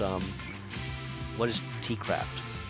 What does that have to do with football? Not sure of the tie-in there. That's a Lee. No, see, I don't think that's football. I think that's Lee Einseidler with one of his tequila names, but I could be wrong. Selections. Here we go. Yeah, I went with the Seahawks. I think it'd be cool if Sam Darnold wins it. The great defense, too, for the Seahawks, so I'm going to wind up with Seattle. Little perturbed with Seattle getting to have the 49ers locker room. I'm a lifelong 49ers fan. So you don't think they should be allowed in there? That just doesn't sit well with me. We've taken some bad beats over the years. Is that right? Okay. I did a little quick survey of some people's opinions, and people I know who seem to lose all the time like Seattle, so I took the Patriots. But I think they're an underdog, 4.5 points. Is that right? Is it? I want the points. I don't care who wins. A lot of offensive weapons for Darnold. See how he does. Should be a fun game. Everyone enjoy it. But we're going to take you up in two, up till kickoff. So I hope you keep it here until it's I'm going to miss the time. kickoff? Oh, no. No, you won't. You'll be able to see it. Well, I'm just hoping I'm home for we the go halftime off the show. air half hour before kickoff. Well, I'm not going to be home until after 7. You can watch Neither it are on your you. phone. Yeah, I'll be watching on the phone. Good call. Race 7 at Oaklawn. Mile. $35,000 claiming race, and as the betting board reflects, pretty wide open. Uncle Caesar, probably the one to beat, and 3-1 right now. One of my favorite movies in this race, What's Up, Doc? You ever see What's Up, Doc? With Barbara Streisand and Ryan O'Neal? No, I have not. Excellent movie. In San Francisco. Is it? Yeah. Madeline Ties Kahn, into the Super Madeline Bowl. Kahn. Yeah, there you go. It all goes full circle. It's a great movie. I highly recommend it. Here's Black Powder, Mike Maker, Luis Saez. Let me find my popper. Yes, Black Powder. I thought Black Powder was a little interesting on the drop down. 4-1 right now. Yeah. Third off the layoff. Beat by 3. Technique couple back. Bishop's Bay showing up in the past performance. Banishing. He's faced some good ones. Yeah, this horse lost to Unmatched Wisdom. Yeah. Yeah, you're right. This horse has a plethora of good horses in the PDs. Long shot. What's up? Doc went by another long shot here with Dynamis. Yep. Agreed. Just Walter doesn't De La look good Cruz, enough. right? Just doesn't look good enough. This one, you could say the same. Shan, Yep. It's been lean going. I agree. Hearn, big player. That good race last time for 40,000. I like the 5 and 7 in this race, and I'll have to look and see if the 5's going to stay around this price. I could bet. Obviously, Dad having a tremendous meet, but it was a few years ago. Norm Cassie trains the 6, was having that incredible start to the meet. Well, it does look like the speed of the speed. Whether that is good enough, I don't know. Here's Uncle Caesar, current favorite. I thought dropping down for Brad Cox, second off the claim, this horse was the other horse. Fletch fan? Fletch? I didn't love Chevy Chase. Okay. I thought it was great. Underhill's Okay. Tab, you'll know. A lot of people from I know Fletch. like that one, yeah. Chris Hartman runner. It's in my blood. 12-1. I'm a Tom Amos fan, if that counts. Second off the claim. One that's dropping into a more reasonable spot, a little over her head last time out. Slip Mahoney. Can you repeat that race 2 back? If he can, this race might be over. I believe he was second in the Gotham. You may be right, yeah. Pappy's Revenge, big long shot outside. Who actually had some very good races at Delaware not that long ago. I agree. I just don't know if this horse's recent form is good enough. Haven't seen the horse in 4 months. Yeah. Tough post, bad recent form, but a big price. Let's go back to Hearn. The 5, Cipriano Contreras. And his nephew, Manny Esquivel, will ride. Faced American Outlaw in this race. This was back on December 26th at Oaklawn. It was Hearn 9-1 on this occasion. Would finish just in front of American Outlaw. Yes. Let me get back to that. Yeah, I thought Hearn actually ran okay in this race chasing her. I mean, the Creative Minister won, sat the right trip and got it done. Obviously had some good back form. I just thought the horse overall ran a good race last time out and seemed like a logical horse going forward in here. The only thing I'll say is the recent form, just 7-year-old now, just 2 for 19. By the way, Tampa was the 6 at midnight, 1460. Crazy on the price. one that we thought the horse was at 9-2 was value. Yeah, it's very hard when, Naira for almost 5 years has been cutting off the CAW money with 2 minutes to post. They're not banking. We don't see these odds changes. These other tracks, you just see them, and it's very, very tough for players. 4 minutes to post here in the 7th from Oaklawn. Let's send it back to the crew in Hot Springs. Yeah, and let's go back to the 5 here. Hearn, Megan, a horse that you pointed out to me is a horse that needs constant reminders of his job. He's a grinder. He is, as we talked about, is a bicycle. Manny Esquivel, I felt like he had to been tired last time out, riding him every step of the way, so he'll climb back aboard. Manny was also kind of dealing with an injury at that point. I think he had fallen. But back to Hearn, he's in form where others lack that aspect, right? You'll see the 7 Uncle Caesars kind of coming off that pretty precipitous drop in class, and Hearn has been right around this level and making consistent efforts each time. Now second off of the bench, the Contreras barn, very good doing so, and he's a tactical sort. I like that he's been able to be more forward because as a bicycle horse, you want to be able to give them less guesswork in the end. Yeah, and just for people that may not know, when we refer to a bicycle horse, it's a horse that a rider is constantly having to ride. I say they're pedaling. If they're not pedaling, they're not running. So therefore, the term bicycle horse, and I agree, those kind of horses are much easier to ride in the sense that you can't make gaps with a horse that doesn't tell you how much you have underneath them. They're off the bridle. So if you're forward, you don't have to contend with that, but you better be pretty fit because you're going to have to ride the entire race. Exactly, and he came back first off of a layoff last time out, and I'm just interested to see if he'll run the same kind of race again. He's going to be better when forwardly placed, and I believe the horse directly, or not directly, but over there in the number 3 Dynamis might be a bit forward. We'll see as far as the speeds are concerned. The 6 could be forward as well. It was forward last time out, getting the blinkers on, so there should be some other company with him on the front end. But I was interested in the 7 Uncle Caesar there for Brad Cox. I remember vividly last time he ran, it was the connection. Certainly wanted to give this horse an easier task to handle off of that allowance and 1X try, and I think that he makes the most sense and has a lot of back races that are capable of winning this race. Yeah, I mean, if you go back when he ran for 50, that was certainly a winning effort, but that was back in Parks in September. Maybe this race tightens him up. In December here, Uncle Caesar and Brad Cox, I think, just appropriate drop in class. You had a lot of interest as well in the 1-horse Black Powder, who's just clipped over favoritism right now. I mean, come on, this horse beat Bishop's Bay, we will see in the Saudi Cup last year at Oaklawn Park here, getting the better of him that day when he was at his best form. Now, he's since kind of been on the downhill decline since coming off of that layoff there for Mike Maker. Luis Saez climbs aboard where he was 3 back, but this horse, he's kind of that mid-range type, and we'll see if he can, what kind of trip he'll work out from that inside post. He loves it here at Oaklawn Park. It seems that's where his better efforts have come from. He's 3 for 7 here. We'll see if he can come back into that form now here at the $35,000 tag, and he immediately popped off the page because I was kind of surprised they put him in for this low, but as I mentioned, he just really hasn't shown any of that previous form coming back off of the bench from April. You know, one thing that as a former rider, Megan, I believe in inside post positions, particularly 2-turn races. You think about how they're run. Everybody breaks and they're looking to go left towards the rail to get position. you're already there with Black Powder. You know, the only thing you have to do is make sure you don't get shuffled back out of position and have too much traffic in front of you. Yeah, and it's interesting too back that they kind of used him at the mile where off the turf. They wanted, I guess, to throw him in to try. That's the thing. I feel like they've been trying to figure out places for this horse, and now they're thinking to themselves, well, let's just drop him in tag, and maybe this is just the right spot for him. And I don't always love when, even though it is the drop-in class, and he makes sense when connections are trying to kind of piece together what to do with the horse at that point in their form.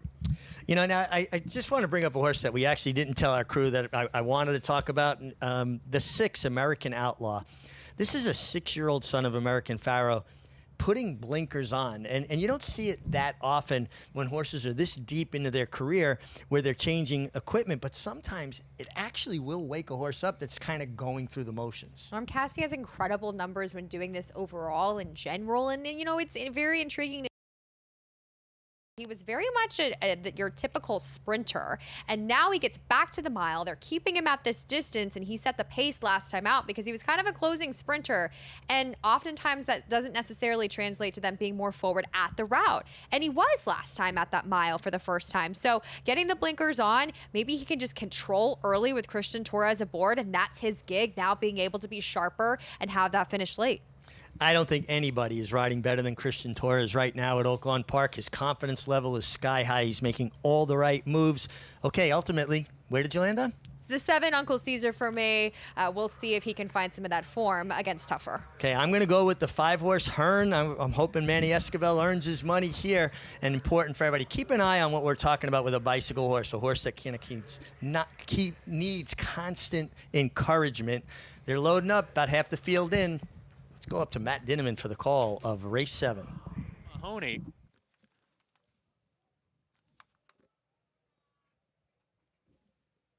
Sean to post 4. Slip Mahoney goes in. Hearn second to last.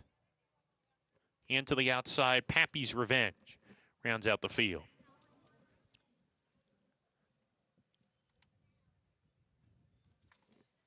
Pappy's Revenge goes in.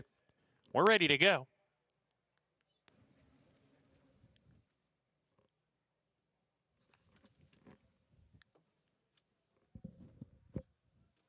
And they're off. Uneventful beginning for all.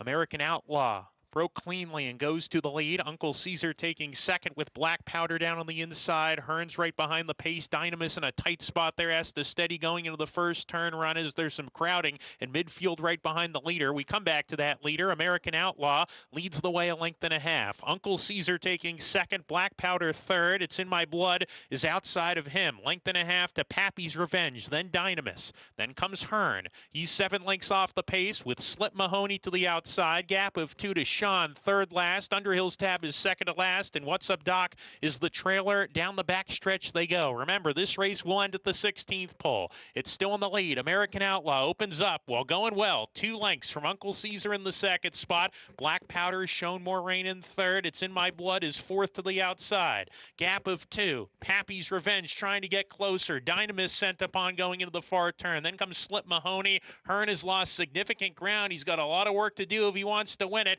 2 lengths clear of Sean, and then comes Underhill's Tab and What's Up Doc as they round the far turn. American Outlaw approaching the quarter pole, clear by a length and a half. It's in My Blood in an all-out drive. So is Black Powder. Uncle Caesar needs to find more as under the left-handed encouragement as they come off the turn. American Outlaw still in front. It's in My Blood trying to run him down. Black Powder on the inside. Final furlong here. It's American Outlaw. It's in My Blood gradually wearing him down. It's in My Blood going to the front, coming to the finish. It's in My Blood to win it. American Outlaw was second. Black Powder was third. Photo for fourth. Slip Mahoney and Uncle Caesar. Well, It's in My Blood gets it done for our friend and colleague Tom Amos, and kind of a steady grinding outside move from that outside post. You know that Tom had to have had a plan with this horse because claimed for $25,000, that immediately puts him in an N1X last time out where he was just way too tough and over his head behind the likes of Stiglitz, and then comes back at a much more reasonable level and just really runs on late. Better when forward. So this was also Rafael Bejarano, first time aboard this horse. So they team up for the win. I think this horse was honestly much the best as we see the number 6 who's able to show more speed there with the blinkers on. Well, nice win for our friend and colleague Tom Amos, one of the winningest trainers in thoroughbred racing history. Well, let's head out to Tampa Bay Downs to another friend and colleague in Acacia Clement. Thanks, Richie. Horses moving towards the starting gate for this 8th race, the maiden special weight, going 7/8 on the main track. And we'll go through it quickly as they approach the gate. But the first-time starter, the number 10, Hulkamania, taking a lot of early attention. Wick Beckman had a really impressive debut winner on the turf yesterday for Icon Racing, and they'll team up with this one. A horse, honestly, I've been waiting to see him debut, and he is gorgeous. A lot of size to him, a really big, lovely stride. Not easy to debut at 7 furlongs, but he does look like this will only be a starting point and he will appreciate more distance, but incredibly athletic. And like I said, a standout in the paddock. The number 3, Arraigned, debuting for Chad Brown, as this one, the dam a little bit more turf, but she is the sister to the dam of Joey Freshwater, a good dirt sprint winner. And actually, he looks just like Joey Freshwater. Really round. If anything, I would have loved to see him look a little bit more defined for this debut, but he's an absolute tank of an animal. As far as experienced horses, the number 8, Gold Light, had a lovely warm-up. I thought he should show some better speed second time out, and Ramajay should appreciate the cut back in distance from the rail for Safi Joseph Jr., as his sprint races have been much stronger. They load in for race 8, maiden special weight. Here's Jason Beam standing by with the call. Sir Gardleone coming up. Long shot right now, 21-1. The final few are going to be Blue Martini. Richie's 2 is in, and Ripman to the outside will be all set for a start. Today's late double.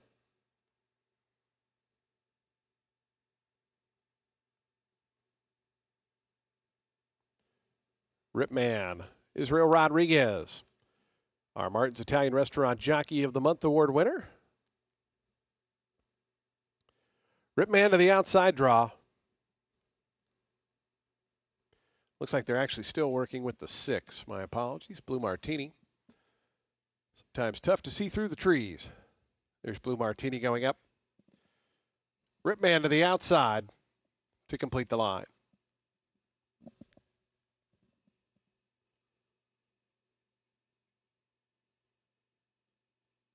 Ripman going in. They're in the gate. And the race is on. Slow start there for Blue Martini. Good start for Gold Light, who sprints right out to the front. Ramajay down toward the inside is forwardly placed. And out wide, Richie's 2. Those 3 right across the course as they come out of the chute and out of the main course. Hulkamania now moves up to take over 4th from Sir Gardleone. Down to their inside goes Agendum. It's another length and after Ripman. Then a space of 5 back to Arraigned, who has 2 beat early on. And those are 7 rags in the slow starting Blue Martini. As they go up the back stretch, Ramajay and Gold Light through an opening quarter, 23.17 seconds. They're a length in front of Richie's 2, who's out 3 deep. Hulkamania just in behind them. The 2-1 co-favorite is sitting in 4th. Right down to that one's inside. Agendum in the yellow colors pushed along from 5th, about 3.5 off the top. It's 2 more then back to Ripman. Another length and a half back to Arraigned, who's trying to get going from back in that 7th position. They wind around the far turn. Ramajay and Gold Light. Now Hulkamania hulking up on the outside, trying to come after these top 2. 2.5 more to Richie's 2. It's then a big gap back to Arraigned, who tries to close in as they wind around to the top of the stretch. Ramajay, here's Hulkamania on the outside. These 2 now separate from Gold Light, who's back in 3rd. Final 1/8 of a mile left to go. Hulkamania takes over. Hulkamania now in front by 2 to Ramajay and Gold Light. It's 3 more back to Arraigned, but inside the final 16th of a mile, Daniel Centeno and Hulkamania leading it by 3. Ramajay is 2nd, but what you gonna do when Hulkamania debuts and wins by 3? 2nd got close. Ramajay and Gold Light. It was a ways back to Arraigned, who finished 4th. Brother. Hulkamania, first-time starter. Impressive here at 7 furlongs in the debut for Wick Beckman with Daniel Centeno. Yeah, a good weekend for Witt with firsters at Tampa. Very impressive on the turf yesterday. That one was owned by Jason Wirth's Icon Racing. This has multiple owners. I don't believe that Jason's involved with this one, but a son of McKinsey, sprinting first time out, took all the money and I guess ran away from these horses coming this stretch. And it wasn't a bad-looking field going in. Might hear this horse's name, yeah, in a much bigger race next time out. Impressive debut. Again for the Witt Beckman barn. Wins by daylight at first asking. 124-2. Final time for the 7/8 of a mile. We're going to take a timeout. We'll have these prices when we come back on our Super Bowl Sunday coverage. We'll have the King Cotton, the feature at Oaklawn. Still to come when we return with 4-year-olds and up sprinting. Stay with us.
During Leo McLaughlin's 22-year run as mayor of Hot Springs, starting in 1926, the city became a haven for notorious criminals and gangsters, most notably Al Capone. A lot of people aren't aware of the fact that in 1931, Las Vegas, Nevada had 5,000 people in it and no high-rise hotels. Everyone was there to build the Boulder Dam, which became the Hoover Dam.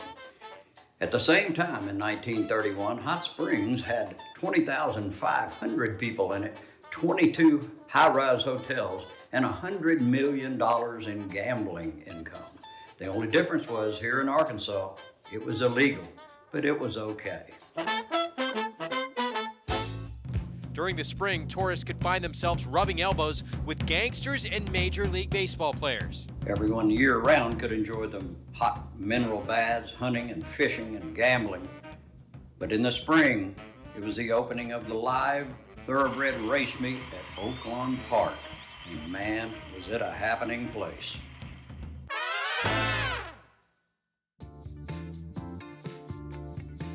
Program brought to you in part by Gainesway Farm. Power, passion, performance. A lot to do out in Hot Springs, not just the racing, that gangster museum. I believe Mig has taken the tour himself. He can tell us when we go back to I think him. he's in there, actually. He might be in there, actually. Tampa Bay. It was an impressive first-time starter, Hulkamania, first time out, winning at 7 furlongs here. Yeah. Witt's nice weekend for Witt. This horse was impressive. You know, you see a McKenzie take money first time out going 6 furlongs. Sometimes you think they want to go longer, though. I know McKenzie is a sprinter if he ever gets to the racetrack. Let's go to Acacia. I'm very happy to be here with Whit Beckman and Jason Worth, co-owner. Jason, first off, we got to show off the shirt here. I know Whit's not wearing his, but pretty impressive. You guys even came with swag today. You know, you take your shots. You never know. We named him not long after the Hulkster passed away. We thought it would be, pay homage to an amazing American and just an awesome dude. Grew up watching him. To have a horse like this named after something like that, I mean, and he wins first out. All kudos to Whit, but what an amazing horse. Yeah, pretty fun to see the Hulkamania shirts here in the winner's circle. And Whit, a little bit of a wait to see him get to the races, but he really delivered today. Very professional throughout the running, too. Yeah, he came into us a little late, kind of end of November. We brought him down to Fairgrounds and just kind of with how many maidens I had down there, and I just thought this horse would really thrive in South Florida. So we brought him over here. We were patient with him, but he rewarded us today with that. Been a good weekend for first-time starters for you guys here with Coco Motion yesterday on the turf. It has to be pretty exciting to see them deliver first asking. Yeah, we had a meeting a while back about this being a big weekend for Icon, and I just couldn't be happier for them and more grateful for what they've done for me. So, yeah, this is good stuff and hopefully on to bigger and much better things. I think you guys filled up the Tampa stands pretty good, too. Well, you pick your spots, and it's all about bringing people into the sport and having good times at the track. And, when you got good horses, it definitely helps. Well, enjoy it. Congratulations to the whole team. Big celebration down here, Greg. Of course, all that success for Jason Worth with Dornick. Won Triple Crown race. Now he's a regular in Saratoga, and he's had a great weekend. He had an impressive first-time starter win yesterday. Yeah. 74 buyer, which Emerging Market. No, Emerging Market is a Clarvich Chad. No, Sorry, who was his? I forget the name. It was a turf race. Okay. A 74 buyer winning first time out in a turf route at Tampa. Those numbers often turn into 80s and 90s later. That's a solid number. She was very impressive first time out, and I stand corrected. Did not see Icon Racing in there, but obviously Jason is involved, so congrats to him. Yeah, Coco Motion was the first time starter the one the other day. Now Hulkamania wins, but yeah, he's putting together this new kind of venture for him, Icon Racing, with getting athletes that he's known throughout the years to. Nice. With everyday people to get shares of horses and get involved in the game. I mean, he's at Saratoga, seemed like almost every day. I mean, he wasn't just sort of showing up was there on all the weekends. Season, yeah. He was there, on the Thursdays. He was there. All the events, too. Yeah, Jason has really embraced racing, and that's fun to see. And he's a very affable guy and fun to talk to. And he seems, in my experience around fans, he seems to be really good with them. That's a great thing. It's in my blood. Back at Oaklawn with the victory. That wasn't Amos in there, was it? He's got to be probably working on a Super Bowl party or something. Rafael Bejarano, Tom Amos, and this one for Larry Tell, a 4-year-old son of gift box.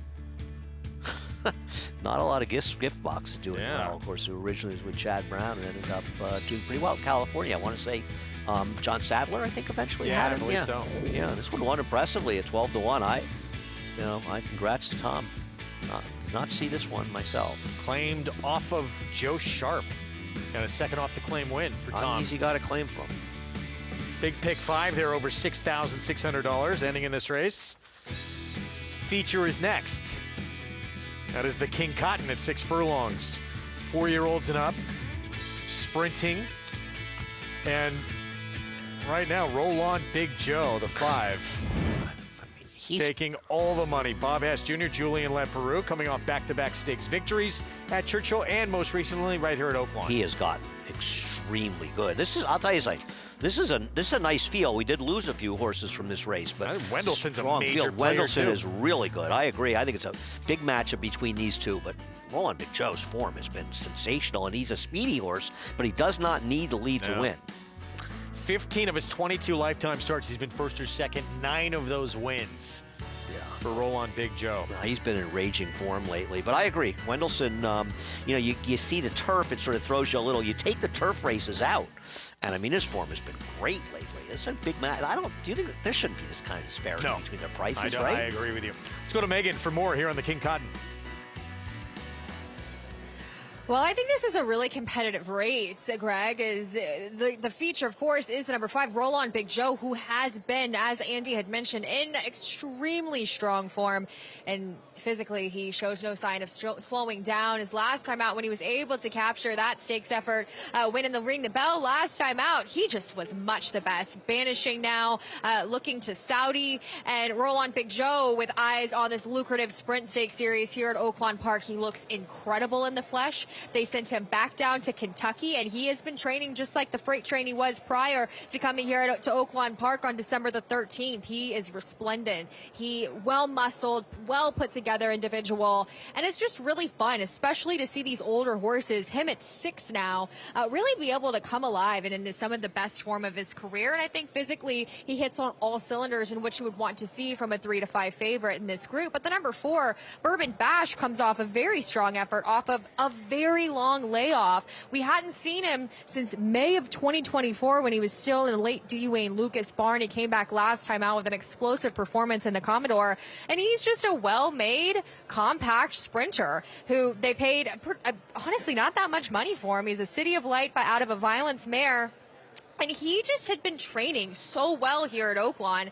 I do have my questions as the proverbial bounce back will happen with him, but he's still continued to train well out of that. He had 2 works out of, or excuse me, just the 1 work out of his last career, or his last start, excuse me. But as I mentioned earlier in the program, it seems that these horses really hasn't, on an individual basis, it might be different, but overall, it just doesn't seem like these horses that have been affected by the weather and perhaps the missed training have really been all that affected. So we'll see what happens with that.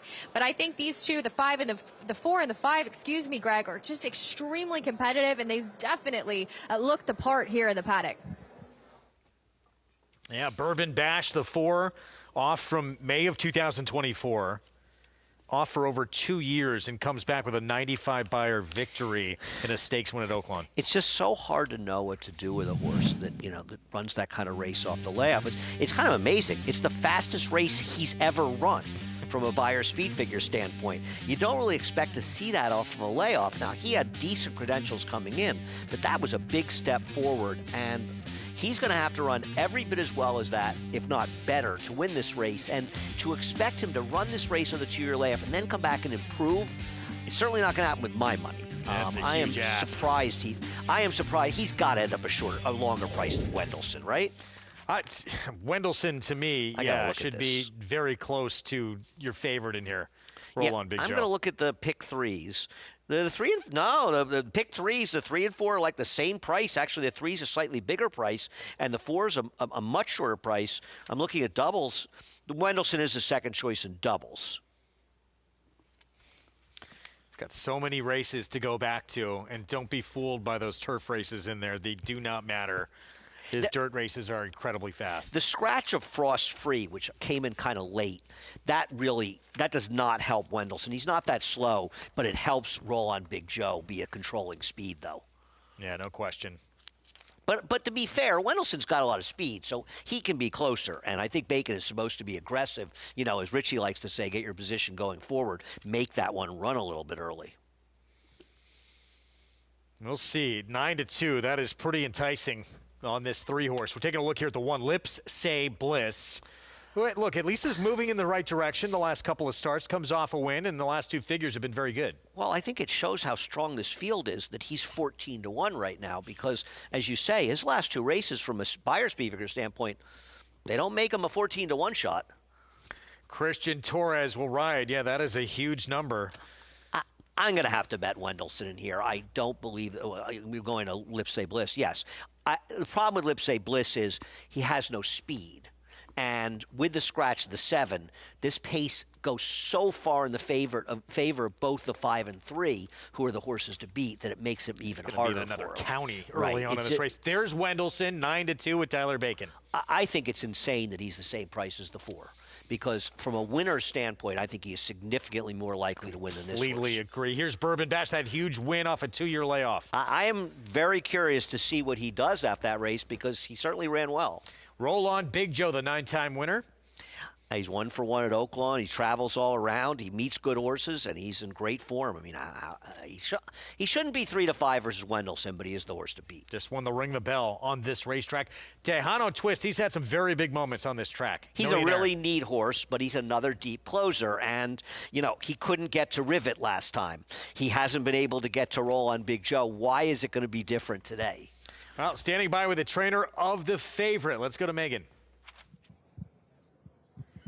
Well, here with Bob Hess Jr., who trains, of course, the number 5, Roll on Big Joe. And, man, has he been rolling as of late.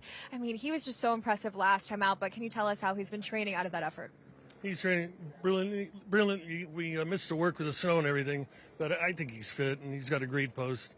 Not a whole lot of speed in there, so you might see him tactical or in front. You mentioned this is not a horse that needs the lead. You can really kind of do whatever you want with them. He's like a sports car. So he's cool. He is a cool horse, but nice to see the owners here, and nice to see you here as well. And you have mentioned that this horse could potentially target some of those other Sprint Stakes series here at Oaklawn. I think he loves this surface and Churchill, and he won't run at Keeneland, so we'll try to get the next 2. That's exciting. Best of luck here. Thanks, pleasure. Pleasure meeting you. Pleasure to meet you as well. Greg? Bob Hess, thank you. Megan, Roll on Big Joe. There he is. Do we know why he won't run at Keeneland? No. I was a little surprised to hear that. Has he run there? He's run there before. He ran well. You know what? Far and away the worst buyer figure he ever ran, finishing second as a heavy favorite. Interesting. Don't know if there's a story there.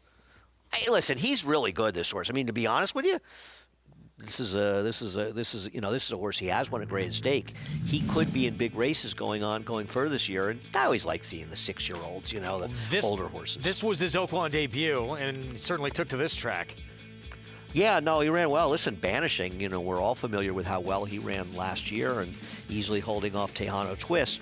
But to be fair, I think you agree with me, the public is underestimating, at least to us, what kind of rival Wendelson could be against him. Wendelson is a pretty good horse, and I think he's a little dressed down because 2 of his last 3 races have been in the turf. Draw lines through that race. 95 buyer winning that race at Fairgrounds. At Oaklawn, 98 buyer. At Oaklawn, 95 buyer. At Oaklawn, 100 buyer. He has speed. He doesn't need the lead. And yes, is the 5 faster early? He is, but he's not that much faster. Thoroughgraph-wise, Roll on Big Joe's last race, yeah, fine, fastest in here.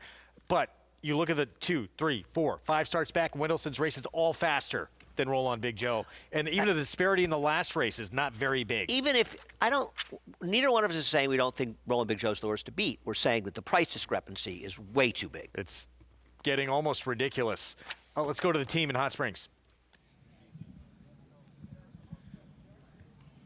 Yeah, guys, I mean, it's a very interesting race, and the complexion completely changed to me when Frost-Free scratched. If I was Julien Leperoux, when I heard that scratch come in, I would have had a big smile on my face because I do think it helps Roll on Big Joe. But you and I are a little bit interested in the 3 Wendelson, as are the guys in New York. I agree with you, and I build on that with Julian on the number 5. He is very good when he gets a horse on the front end, confidently rolling late, and that's exactly what he was almost able to do last time out, nearly gate to wire there. So I'd agree that it just gives the favorite that much more as far as the complexion of the race. But Wendelson, he always shows up, and the key about him is sometimes those horses might not stay the same at Oaklawn Park, but he's had no issues doing it here either. Yeah, 5 starts here, 3 wins, 2 seconds. I believe some of his best efforts right here at Oaklawn Park.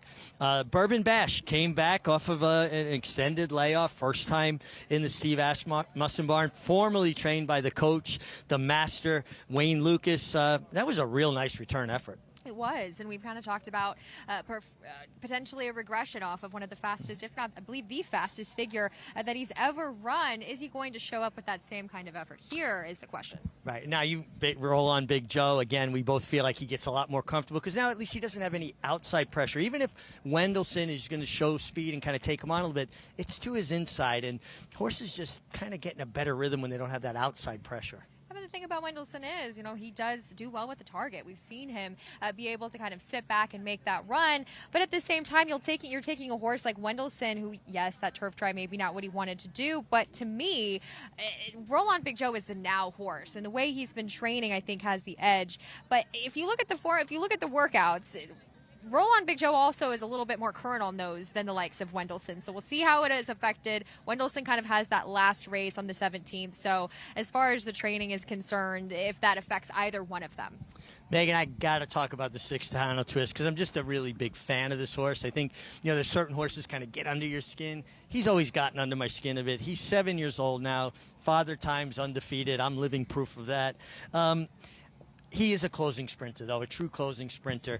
And if things were to heat up, is there any possibility he could roll back the clock and find a race to make him competitive here? Well, he was the favorite and won this race last year, so it's certainly not out of the realm of possibility. But I do believe, despite the compact size, it is a much stronger field that he faces this year. But he's also one of those types that sometimes he just comes up with the run and surprises you, and it feels as though lately he maybe has that in his tank. But, I mean, he was just no match for Roll On Big Joe 2-back.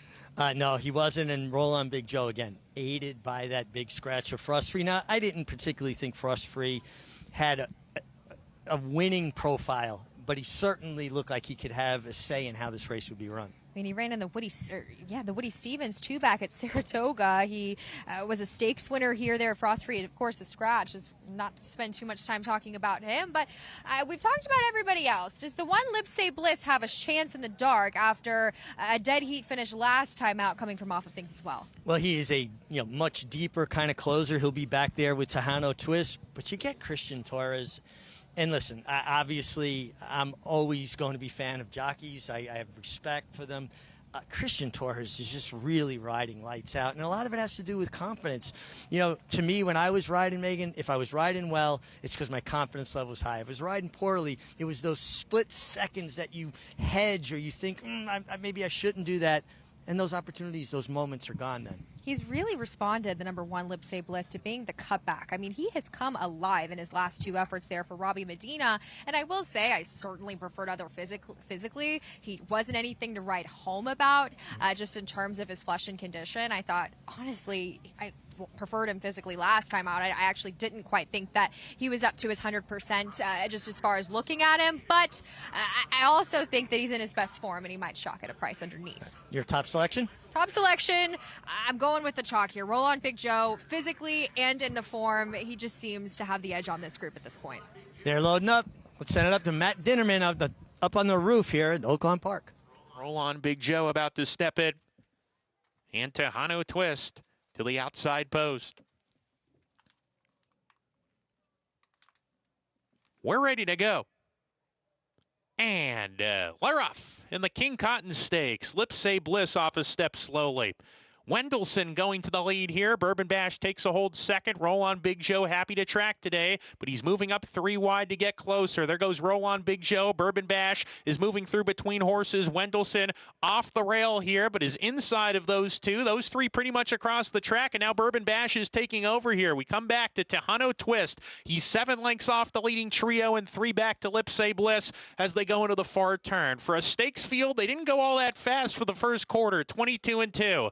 Wendelson picks it up on the lead, neck in front. Bourbon Bash right there. Roll On Big Joe has not been asked for his best yet. 3 back to Tejano Twist. He's getting closer, and Lipsay Bliss well out of it as they hit the top of the lane. Wendelson head behind Bourbon Bash now. Roll On Big Joe's ready to go. There he goes on the far outside, and even farther out, Tejano Twist is trying to mount a rally, and he's coming with a burst now. Roll On Big Joe asked for his best. Tejano Twist moving up alongside. Wendelson third. Bourbon Bash gives way. 16th to go. Roll On Big Joe, half-length edge here on Tejano Twist. He's fending him off, Roll On Big Joe. Roll On Big Joe, another stakes win here for the meeting, and it's Roll On Big Joe in the King Cotton. He's 2 for 2 in the stakes division, sprinting at 6 furlongs. Tejano Twist was second, then Wendelson, Bourbon Bash, and Lipsay Bliss.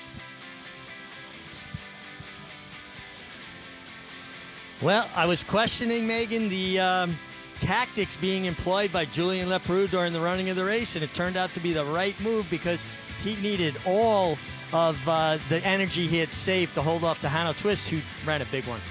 I mentioned this earlier. Tejano Twist is one of those horses that just comes alive with the right kind of race, and this wasn't overly quick early. And for him to kind of mount that rally late, he really gave Roland Big Joe a challenge late. Well, very game effort from Roland Big Joe, and a little bit of a different tactic employed. I thought he would kind of take this field gate to wire, but he wound up setting shop laying third just off of the leaders, and he kicked on, and a nice competitive race from Tejano Twist. Nice to see him kind of refine some of his form, just a venerable veteran here. Yeah, I mean, Roland Big Joe, he was 3 wide early. He wasn't saving the ground. Obviously, the two to his inside were, and was able to, he was traveling well. He was also traveling well. So much the best it seemed, but he still had to work for it late. Well, from Hot Springs, Arkansas to Oldsmar, Florida, let's head out to Keisha. Come on, at Tampa Bay.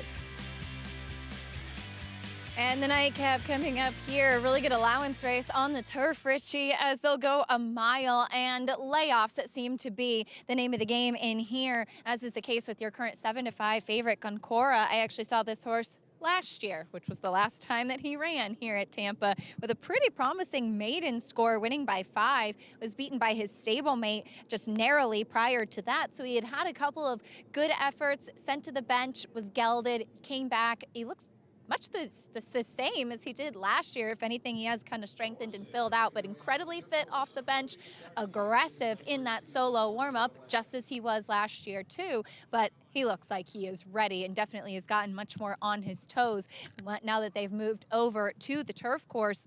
The number 8, Double Neat, riding a 2-race win streak, trying to make it 3 in a row for Nick Tomlinson, who's the longtime Florida-based assistant for Mark Casse, oversaw the year-round Florida division down here. I think is an exceptional horseman. Just recently, over the past year, went out on his own and building up a smaller band of horses. So claimed this one. He won the non-winners of 3 condition and was able to step up to the first level allowance last time. He's got to step up again moving forward here to the next level, but he's in good form. He does tend to run a bit high-headed, thus that shadow roll over the noseband that he does wear. It was even noticeable in the warm-up too, but I think he actually does fit here, at least from a physical perspective, and taking money too. The 7 Tis Freedom broke his maiden last time for Bill Mott, getting back onto the turf. It does seem that the blinkers made a big difference. This was a horse that I'd written down in my notes when he started out, not completely clued in, and that seems to have been a little bit of the theme for him, taking some time to figure it out. So equipment change to help him. Big burly son of Tiz the Law. I still think there is some progression that needs to happen there with him, but maybe now that he's able to kind of have figured it out, putting the blinkers on, he will take a step forward. And the 3, Lordy, I think that his race 2 back a little bit more indicative of his talent. He's also been gelded coming back off a big layoff. Will have to step forward in this spot, but I thought that he did look very fit coming back off the bench for Arnaud Delacour, and a homebred for Tampa Bay's owner, Stella Thayer. Greg? All right, Acacia, thank you. Post time coming up, about to load. It is this Chad Brown 4-year-old coming in off a long layoff, hasn't raced since February of last year, who's the favorite, the 2. I think he's going to be very tough to beat in this race. You know, Chad has tremendous numbers coming back off of layoffs, looking at, 250-day plus layoffs and turf routes. They're strong. He's done well, I believe, at non-maidens, but also this horse's maiden race, I know he only got a 71 buyer. Talking about Tampa maiden races, this is a good example of it. Looking at that field going forward, horses have run extremely well out of that race.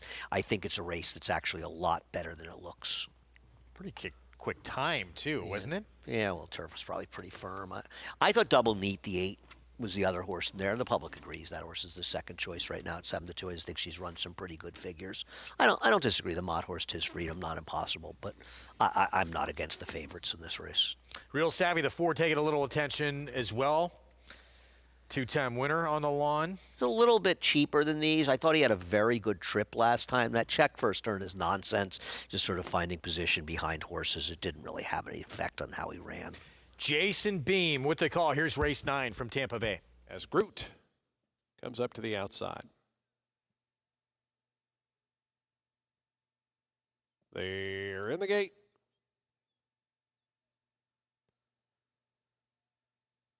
And the race is on. Music Jewel stumbled just a touch at the start. Real Savvy in the center, flashing some early foot. Lordley was away quickly, and toward the outside, Double Neat It's also attending the early proceedings, but it's going to be Real Savvy, who gets a pretty easy unopposed lead here by the wire the first time round. Double Neat and Lordly are in behind second and third. Length and a half more back to Tiz Freedom. Down at the inside, late call. Gunkara gets to the 3 path as they run to that turn. Groot is right to his outside. Charles J cuts the corner down to their inside. It's 2 more then back to Music Jewel, who's second last. And the early trailer here is Brydoza. As up front, Real Savvy continues on. 23.03 seconds for the opening quarter mile. Real Savvy with 5 furlongs to go in the finale stretches that lead out to 2.5. Lordly is now second with Double Neat perched right to his outside in third. Length more back to Late Call, who rides the rail in fourth. Tiz Freedom in the bright pink colors, fifth and about 7 or 8 off the top. Right to that one's outside is Groot. Charles J is back running along in seventh. It's a length more to Gunkara, who's third last. Music Jewel is second last, and the trailer continues to be Brydoza. 47.11 was the half-mile time for Real Savvy, who's traveling nicely as they run to the 3/8 pole. Real Savvy kicks away by 3 to Lordly. Late Call, Double Neat. They're together third and fourth. Late Call trying to work off the rail. In behind that comes Groot, Charles J. Gunkara's going to about the 3 path, trying to split runners as Real Savvy. That lead is diminishing as they come to the top of the stretch. Real Savvy on the outside. Here's Lordly, the first to make a real crack at this leader. Late Calls toward the inside. Double Neat switches to the outside with Gunkara right down the far outside. Real Savvy with something left, though. Real Savvy. Here comes Gunkara, Double Neat. They're both charging down the far outside. Gunkara trying to get to Real Savvy. Real Savvy, Gunkara on the outside. Gunkara got it. Real Savvy was valiant, but second best after that Double Neat. Late Call, Lordly. It's Chad Brown off a long layoff with Goncora, who, if they could just keep this one around, a lot of just gaps in the running lines. Yeah, the race didn't completely fall apart. The 4 ended up holding for second, unfortunately beating my 8, who finished third. She finally got rolling and managed to get it done. You know, she ran okay. Between horses, never in an easy spot, and got it done. Probably a little bit too short, around 6 to 5, but she got the job done. Real Savvy winds up second, but off a long time away. This 4-year-old wins for the second time in 4 career outings in 1:35.2 for the mile. We're going to take a timeout. We'll be back. Goncora here in the 9th from Tampa Bay. More to come here in our Super Bowl Sunday coverage. Stay with us.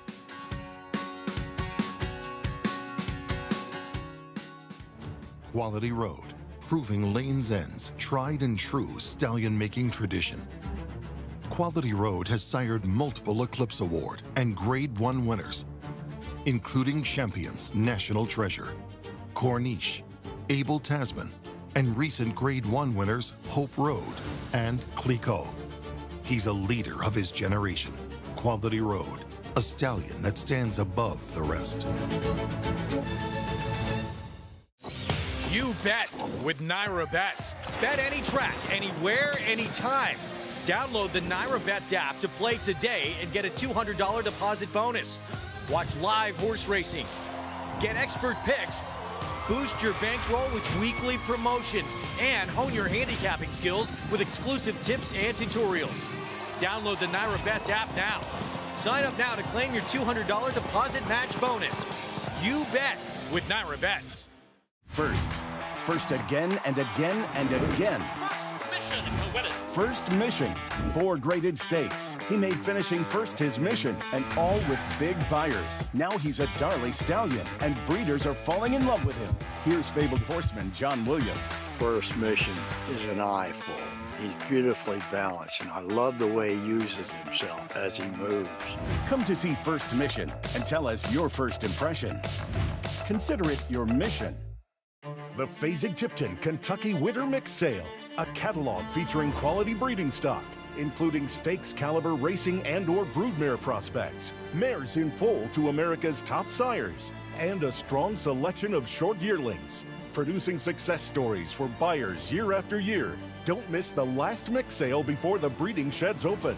The Kentucky Winter Mix Sale, February 9th at Fasig-Tipton in Lexington, Kentucky. Where will you be?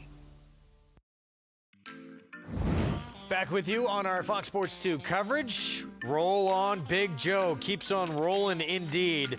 Another big performance as he is now 10 for 23 in his career. Winter Circle lead-in. Brought to you by Fasig-Tipton Kentucky Winter Mix Sale, scheduled for February 9th in Lexington, Kentucky. Enter now at Fasig-Tipton.com. $3.40 for the win. Let's go to Megan. Well, joined by the connections of Roland Big Joe, who both made the ship to be here with their guide. To my right, of course, Julien Lebrun, the pilot, and he's a sports car, as mentioned by his trainer, where you could really do anything with them, but you sat off of it today. Yeah, I mean, to be honest, he broke a little bit slower than usually, but I tried to put a little bit of pressure. I didn't want to go there and walk the dog, so I put a little bit of pressure and then took him back again to relax, and he made that run at the end. You know, he made a good run, and like you say, he's a pro, so he do whatever he wants. Well, you seem to certainly get to know him and what is his gig. But congratulations here. Hope to see you as he makes his run here in the Stake Series. I'll be back. Thank you. And then, of course, we've got Tim Cohen. We got to catch up with you last time he won here. You make the trip back, and it's got to be special seeing him continue to knock off these victories. Oh, it's awesome. Joe's doing a great job. Bob, Julian, it's a great team. And, of course, the horse, he's awesome. Are we going to see you back for the next step? I think so. We'll give him a little bit of a break and hopefully be here in April. Well, very much. Congratulations. It's always a pleasure to catch up with you. And I'm going to text Frank Miramani because I know he's going to be jealous that I got to see you. Yeah, Frankie, go get a pizza on me. Guys. On that, so he better be careful. Let me guess where they're going. To Lucas. Gee, that's a Roll on long Big shot, Joe. Greg, but you could be right. Still need to get back there to try that DeLucas pizza. It's very good. 10 for 23 lifetime. This horse, much as the name says, just keeps on rolling, and I would think the Count Fleet squarely on his radar. Yeah, I mean, obviously had a pretty easy trip there, but he makes his own trips. He can be the speed. He can rate. This horse is good. I'm a fan. He's good. He's consistent. He's good. You got to love the 6-year-olds that keep rolling. 109 and 2 final time. Nice first by the runner-up, by the way. Yeah. Because he had to be out of his running style a little bit, be a little bit closer. Pace wasn't that fast, and he put in his run. It's a neat, honest horse. Race 9, 6 furlongs. First level allowance race. Fillies and mares, 4 and up. And it's Untamed Moment taking play, but right now, for some reason, the 11 is getting absolutely hammered here. The 11 just had we're going to actually show it. The 11 had an insane trip last time. Just got completely and totally eliminated. Even money's a little over the top, though. That's a terrible morning line. I mean, that's ridiculous. Yeah. All right, we'll talk more about that when we come back. Quick timeout. We'll have the story of Amanda Jessup, Carla Schopp, former members of the Skip Away fan club, reunited with another talented 3-year-old.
I guess my 5 is still sleeping.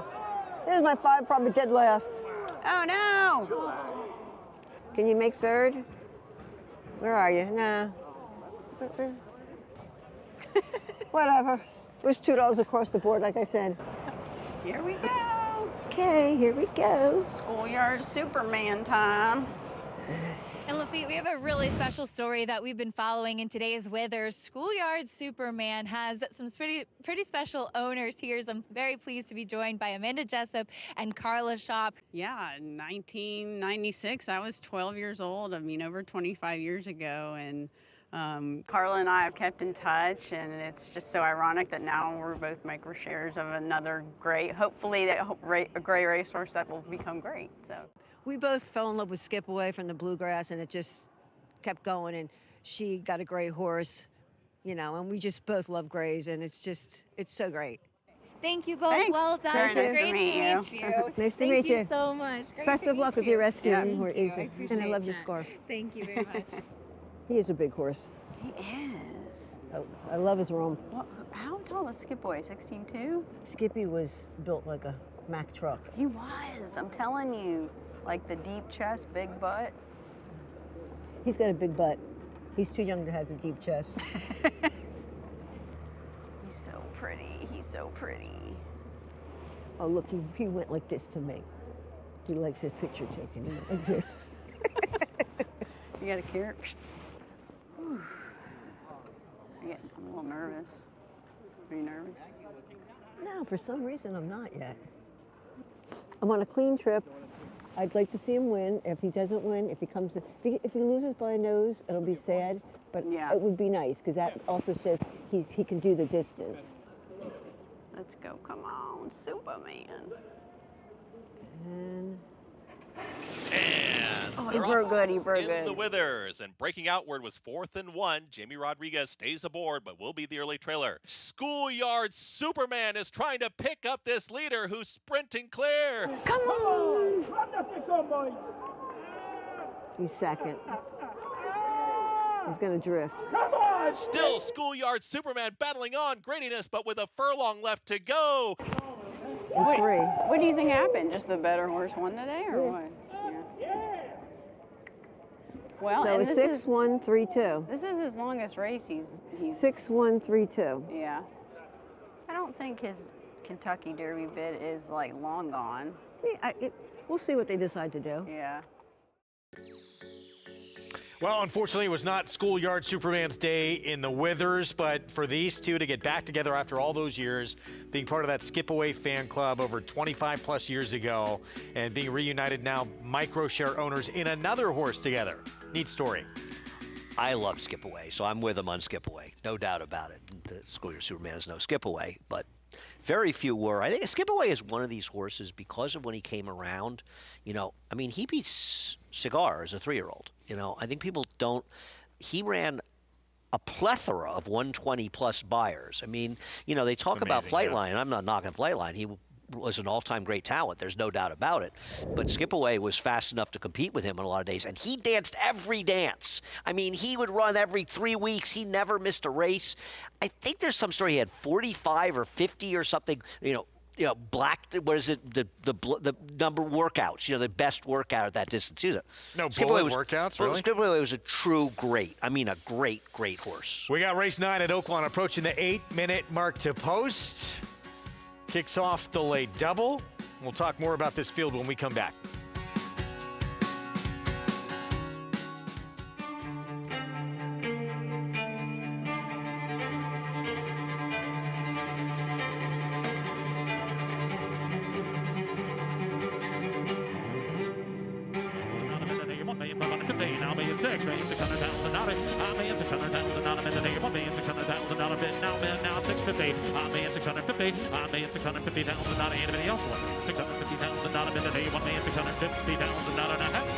$1,600,000, thank you.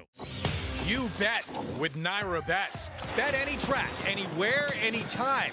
Download the Naira Bets app to play today and get a $200 deposit bonus. Watch live horse racing, get expert picks, Boost your bankroll with weekly promotions and hone your handicapping skills with exclusive tips and tutorials. Download the Naira Bets app now. Sign up now to claim your $200 deposit match bonus. You bet with Naira Bets. A warrior from the start. Dornock is coming back! Dornock in the Remsen! What separates the best isn't just talent, it's meeting the moment.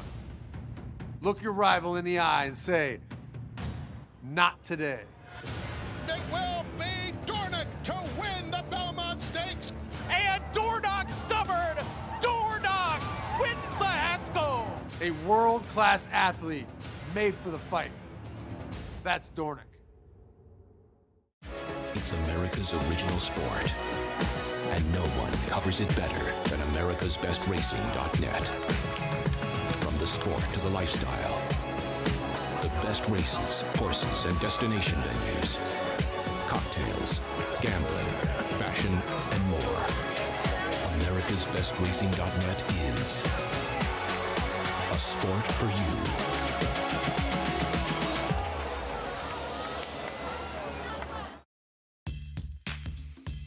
Back with you on our Super Bowl Sunday coverage. You're watching America's Day at the Races. A little jaunt through the hotel and casino in Hot Springs. This is the way Mig got to work this morning.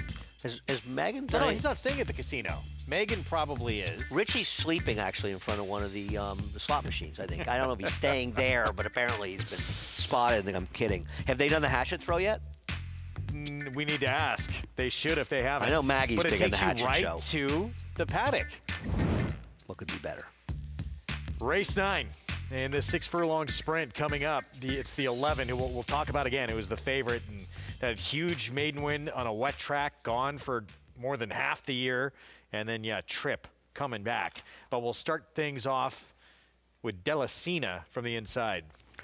Sorry, I have to get some speed from the rail. I probably should get my act together and actually look at the race that we're talking about. Delasima looked a little bit overmatched in this race, to say the least. Our pretty kitty, good effort, but now facing a lot tougher. Yeah, and a horse that's claimed away from Saffie Joseph. Horses claimed away from Saffie Joseph do not have good numbers in the dirt. Back-to-back wins Prairie Meadows before a defeat in August for one way or another. Yeah, probably a little better out of town than Oaklawn.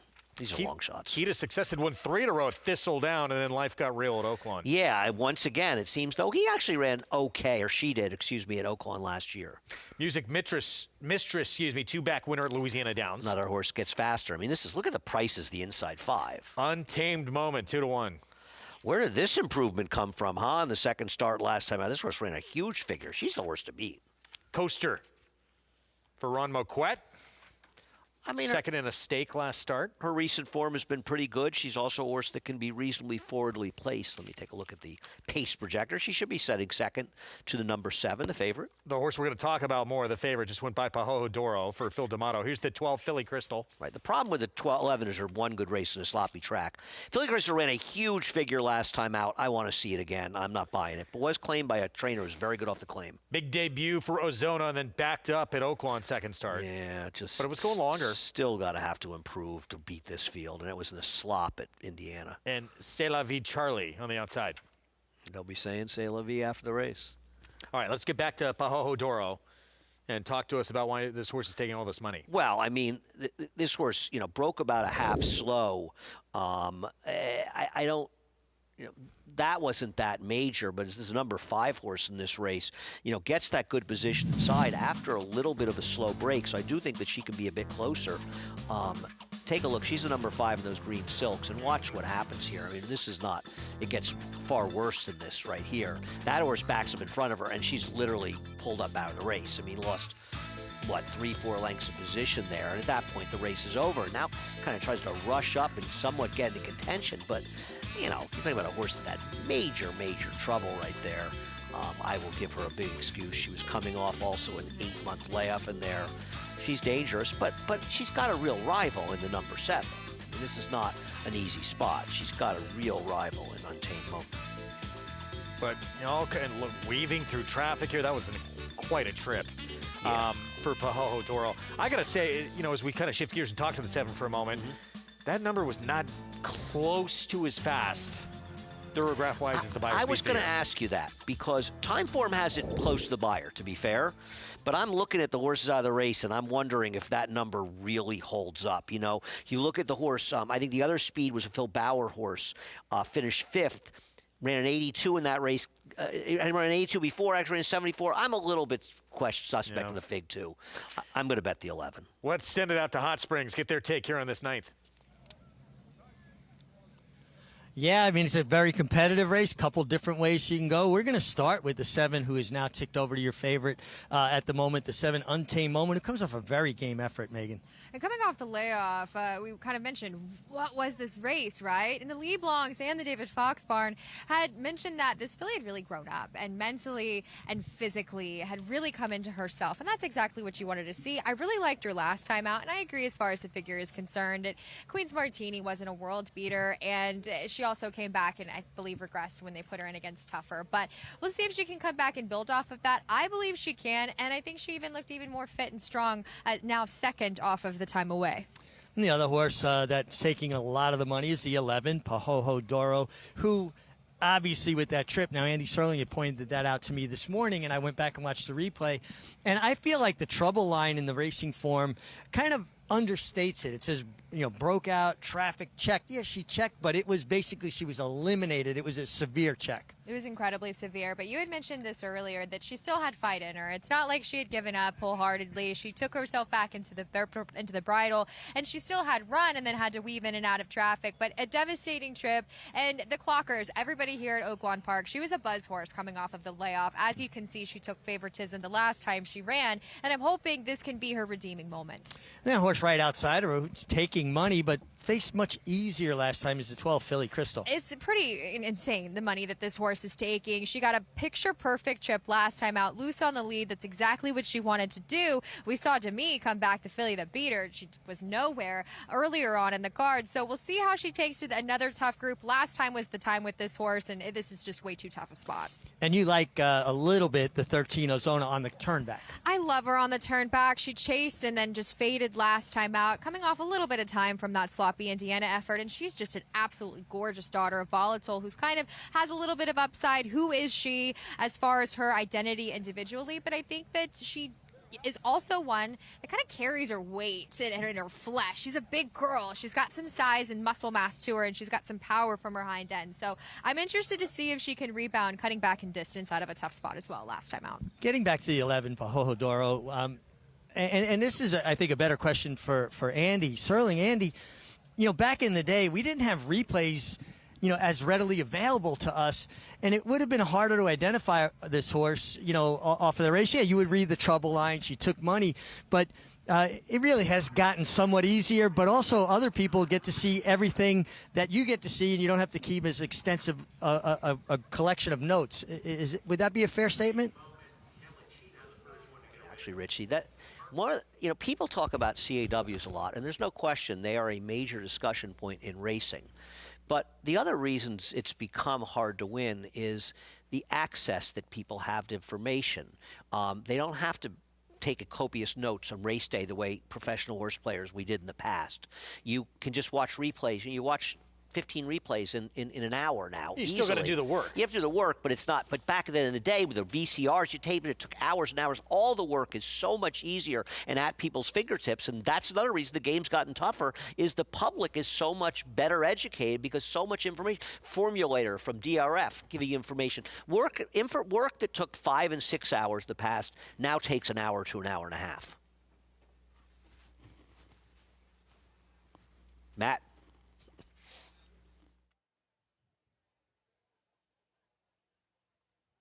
That's Coaster, who's restless in the gate. Evan Roman hopped off. Going to hop back aboard here momentarily to the outside. See La Vie Charlie.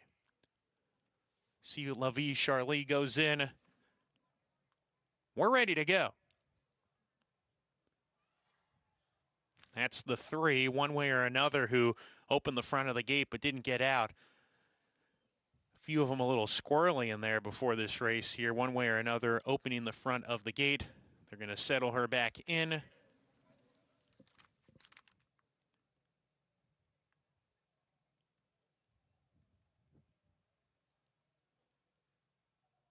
Now we're ready. And Laura, fun tame moment off slowly, drops to the back of the field. From towards the outside, Ozona has early lick. Pahoho de Oro in the mix, taking the second spot. Delachina third early. Philly Crystal to the outside. Gap of 2. Coaster claiming the 5th position. She's 6 lengths off the pace down the back stretch run. One Way or Another is next in the group. Untamed Moment, Our Pretty Kitty are side by side. And key to success at the back with C. La Vie Charlet. As they go into the far turn, Ozona is very speedy. Leads by 3. Pahoho de Oro in the second spot, chasing here. Philly Crystal in third. Delachina fourth as they round the turn. Coaster needs to turn it around. She's all in right now. Untamed Moment about to pass her. Untamed Moment 5 off the lead. Now make it 4 at the top of the stretch. Ozona went very quick here. Leads a length from Pahoho de Oro, and Philly Crystal looms large on the outside. Philly Crystal gaining good ground on the top pair. Pahoho de Oro trying to hang with her, but Philly Crystal zooms away. Philly Crystal a length in front. Pahoho de Oro is second. Untamed Moment is third. 16th to go. Philly Crystal hanging right now. She's got the lead, but it's narrowly. Pahoho de Oro and Untamed Moment. Philly Crystal won it. She gutted it out. Philly Crystal over Pahoho de Oro, Untamed Moment, and Our Pretty Kitty. Well, Philly Crystal gets it done, moving up in company off of a big effort last time, but she sat a beautiful trip on the outside. Very unlucky for the 7, Untamed Moment, who blew the break. I thought the 7, as you mentioned earlier off camera, was best in this group. And we'll see. Pahoho de Oro did not have the troubles that she did last time out. Just wasn't able to get there late. Ozona was pretty quick up there up front. And I have to say, the money was, it was right about Philly Crystal. I was very skeptical off of a much cheaper win and with a perfect trip, but she ran well today. Yeah, and it seemed like Pahoho de Oro really kind of jumped back in when she got the challenge from Philly Crystal and was game all the way to the wire. But really, again, going back to watch replays, watch the start, Untamed Moment blew the break, and ultimately cost her. She just wasn't quite able to run it down. Another look here as she makes her final strides. The number 7, as we mentioned, blew the break, and you can see she gallops out ahead of the 2 in front of her. So I'm interested to see how this progressive filly for the Leblongs continues her momentum, hopefully being able to be a bit sharper in the early stages of her next outing. Just ran out of ground here, a bit unlucky, but we're going to take a little time out here, and we're going to head back over to Aqueduct, the ice box called Aqueduct.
Philly Crystal, back-to-back wins here at Oaklawn, and wins off the claim. Wins at 5-2. 5 wins now, 15 starts. Christian Torres aboard for the victory. Let's go to Megan. Well, Christian Torres has just been everything he's touched just turned to gold, as was the case with Philly Crystal here. And Christian, she was forwardly placed, and she really ran on for you in a big class jump for her today. Yeah, she came out of the last race pretty good. I watched the replay. She ran big. And I was expecting her to come into this race the same, and she did. She broke alertly. I just let her be whenever she wants to be, and when I asked her going into the turn, she started picking it up real nice, and she hung on at the end. You mentioned your schedule coming off the break and riding 10 yesterday, 9 today. How are you feeling physically? Little tired. Luckily, my body's used to it, but I still get tired. But no, I'm really happy and grateful with all the opportunities that trainers and owners give me, and I try to do my best every time I go out there. Well, this is probably a foregone conclusion, but the highlight of your weekend, of course, Silent Tactic. Talk to me about how special it is to have a horse and be able to get to know them in the morning and be able to deliver in that kind of race. It's very special. It's very special. I worked him in the morning, and I really I love the way he worked, and I was pretty confident coming into the race, but he's a real horse that it's really good to have a horse that can have a late kick, at this stage of his career, because these horses are still learning. But he's great, nothing bothers him. He's a very straightforward horse, so hopefully he stays sound, and we're going to have a lot of fun with him. Keeping the mustache, I assume. I will. Well, really great work. Greg? What a moment, to have that big win in a Triple Crown prep for Christian Torres, for Mark Casse, Silent Tactic, and horse moving forward, too. 88 buyer in the win. He's having a terrific meet. He is. He's done very well there. I mean, there's a lot more competition for him this year with Luis Saez riding there, obviously. Joel is riding there. It's a tougher colony, no doubt. But he's good. Let's get to the nightcap. 6 furlongs. State-bred, Arkansas-bred maiden special weight. We know they put up a lot of money for these races. $110,000 purse in this Arkansas-bred maiden special. A lot of money. There's no doubt about it. I like the 8 Whispering Charm. And I'm going to bet this horse if he's in the 4-1 range of his morning line. He showed speed in that race, running at Churchill Downs. Now goes to Peter Miller, an Arkansas bred against Arky breds. I know their horses look faster, but this is the kind of horse I like. All right, we'll get a look at the field with the post parade for the nightcap when we come back. Short break. And we'll return with more, including this story during Black History Month. One of the all-time great African-American riders won back-to-back Kentucky Derbies. And incredible what he went through in his lifetime. Stay with us. We'll be back with the story of Jimmy Winkfield next.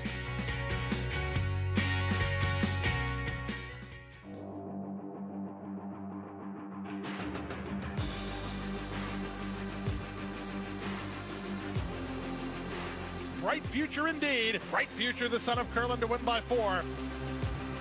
Bright future, Proxy, here's the line. Photo finish, Bright future. Bright future, look at that. Bright future, the class prevails.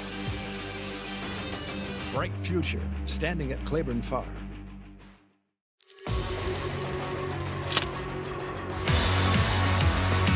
And it's lights out. Locked.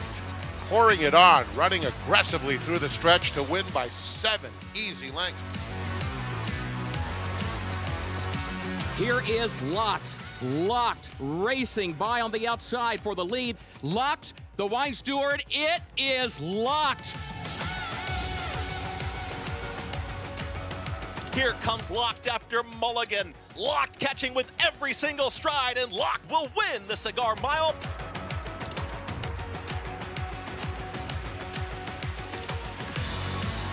It's all about Locked, dominating the big cap, cruising home to an effortless 8-length romp.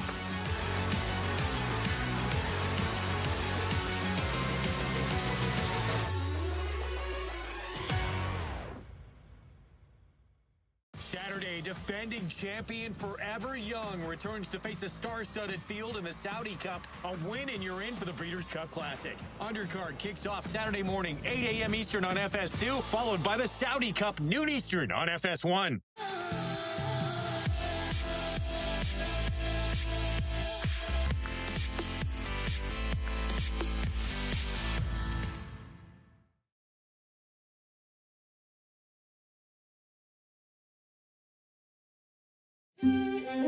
Jimmy Winkfield is probably among the most remarkable stories in thoroughbred racing history.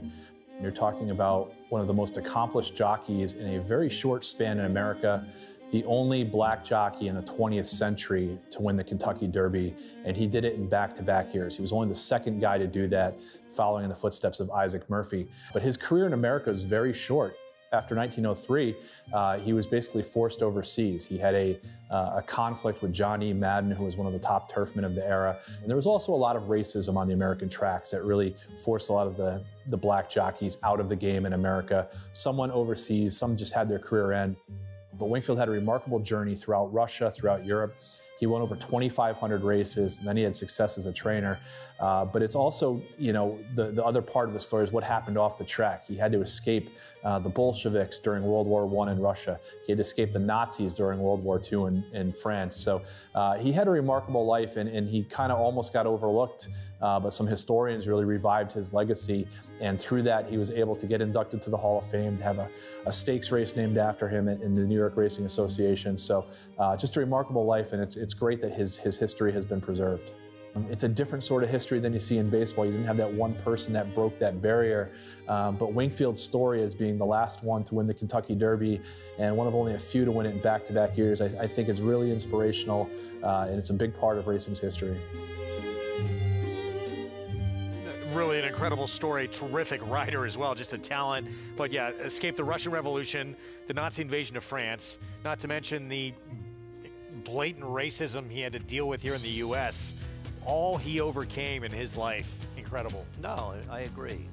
You know, incredible career, and you know, nice to see how you finally recognized getting in the Hall of Fame. You look at the number of races he won all over the world, and obviously a greatly talented rider who, as you say, racism, a huge barrier for him and many others, and you know, continues to be a problem, to be honest about it. But a great story, and not a great competitor. There's a lot of things about that story that are not great. Back-to-back Kentucky Derby wins at the turn of the century, and then was runner-up as he tried to win a third in a row, the great Jimmy Winkfield. We're going to take a timeout. We'll be back. Nightcap still to come from Oaklawn here on America's Day at the Races. Stay tuned.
Back with you on our Sunday coverage. This is coming up next weekend, a big one, richest purse in the sport, and the reigning older horse of the year and the Breeders' Cup Classic winner back in action, Forever Young. Yeah, he's a tremendous horse. His record and his races speak for itself. Won this race last year over Romantic Warrior, who maybe would have won if the rider had dropped him over the rail and allowed Forever Young to get outside. I say that having bet Forever Young, so I'm grateful for that.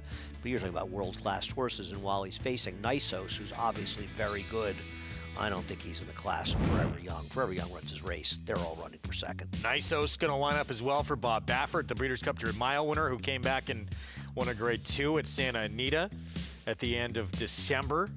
But no question, Forever Young is the main player, the way horse to beat in this race, as he's back for more. And you saw there that coverage begins 8 a.m. Eastern with the undercard. Main event, though, this is a pretty good field that has decided to assemble, isn't it? Well, it's a huge amount of money, yeah, but they're not as good as this horse. I mean, this is a very, very good horse. I'm not going to say he's great because he hasn't beaten necessarily the kind of great horses necessarily, but he's an extraordinarily talented horse who you and I both feel probably was best in the Derby.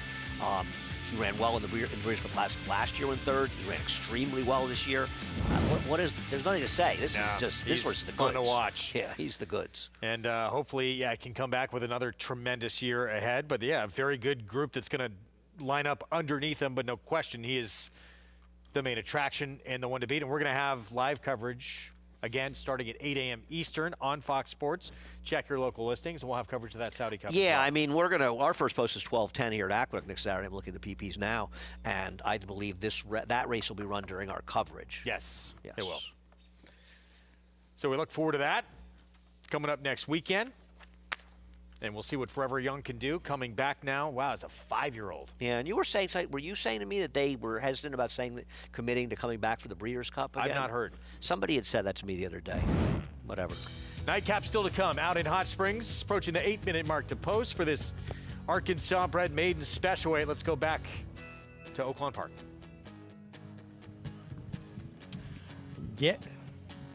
Yeah, guys, we got a really deep, contentious field of Arkansas breds. Chaos can ensue here. But, Megan, what was your impression looking at this race on paper and then getting a little bit of a look at some of these horses? I agree with Andy. The number 8, Whispering Charm, is very interesting here for Peter Miller, who I caught up with as she does come off of a pretty good layoff from last June. And I asked him, Peter, how many Arkansas breds do you have in your barn? And he said, 1. This is it. And this is it. And she said she's been training well. Physically, she looks like no worse for wear, especially off of that kind of time away. She's not overzealous as far as her coat and condition.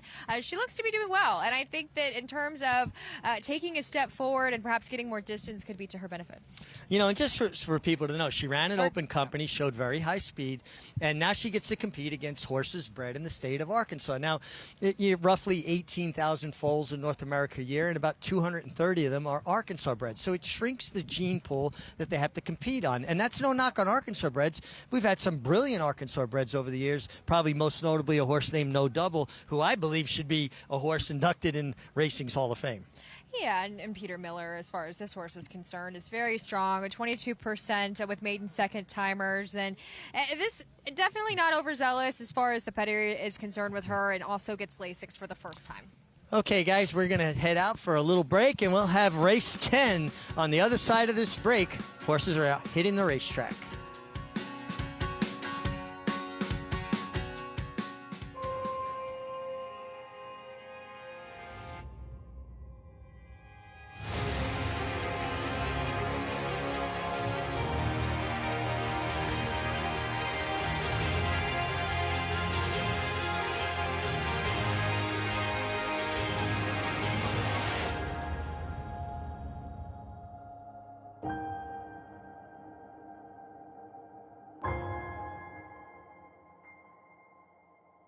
A provision in a bill passed this summer reduces the tax deduction for wagering losses from 100% to 90%. This unfair change would tax horse players on a percentage of their losses, could cost over $1 billion in handle, and threaten thousands of jobs in the racing industry. That's why the NTRA is fighting to pass the Wager Act, a new bill that would restore the deduction to 100%. Tell Congress to pass the Wager Act. Visit ntra.com/wager. Oaklawn Hot Springs is here for when you need to break away, when you want to reward yourself, when you deserve to indulge, when you want to be close to the action. It's all here. So what are you waiting for? Live racing returns with the classic racing season. So plan your stay at Oaklawn Hot Springs and come join the fun. Racetrack Television Network brings you every race, from every track, on every screen, every day. With monthly packages starting as low as $5, RTN gives you great value and access to more live HD streaming and race replays than anyone. Visit RTN.tv today to sign up and watch on almost any device, including Roku and Amazon Fire. RTN has packages that start at $5 per month.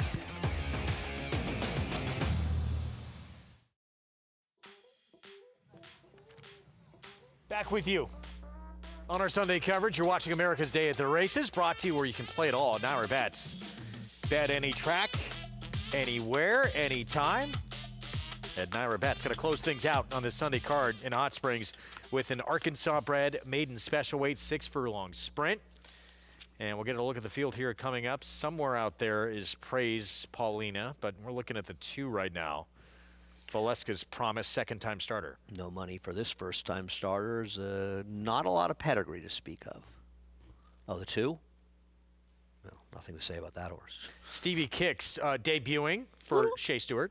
Little bit of money, little nibbles on this horse to be 9-1 in here. There's the 1 debuting from the rail. Walter De La Cruz rides. Avery County, Randy Morsebarn gets Lasix for start number 2. It broke out a little bit in there, had no speed. I didn't really think this horse did much running at the end. I think the running line makes it look like he did. Luis Quinones on the 6, Artemis Sparkles.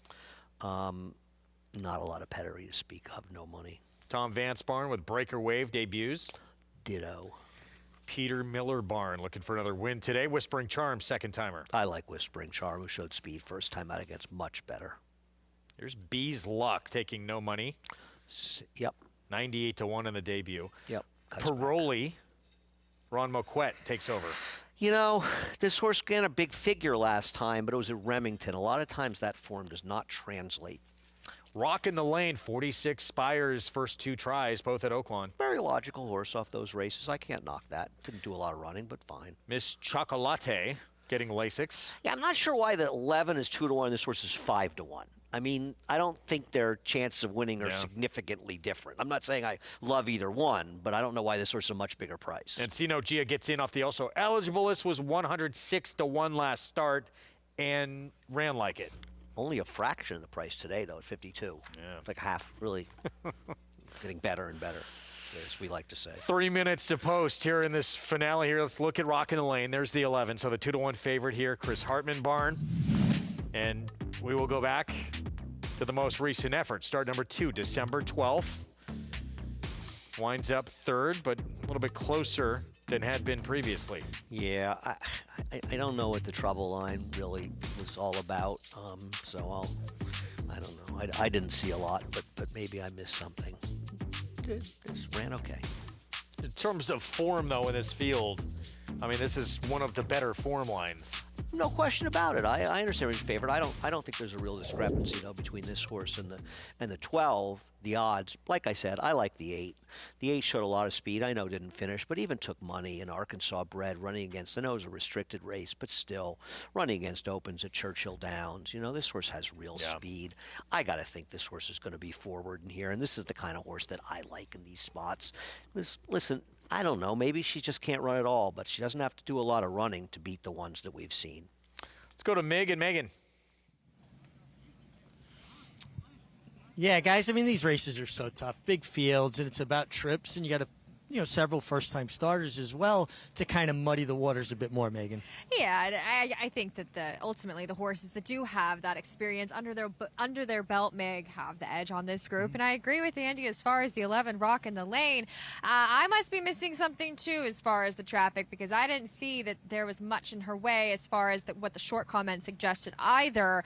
As she comes back into this race, sharp and on her toes, sporting those hidden blinkers. And I think that there's also a key characteristic is the addition of Lasix for some of these horses. They get that for the first time, perhaps opening them up a bit. But, like I said, I didn't find that she had it it was pretty straightforward and ran on well. And I don't think that she has an overwhelming edge on a couple of the others around her in this group.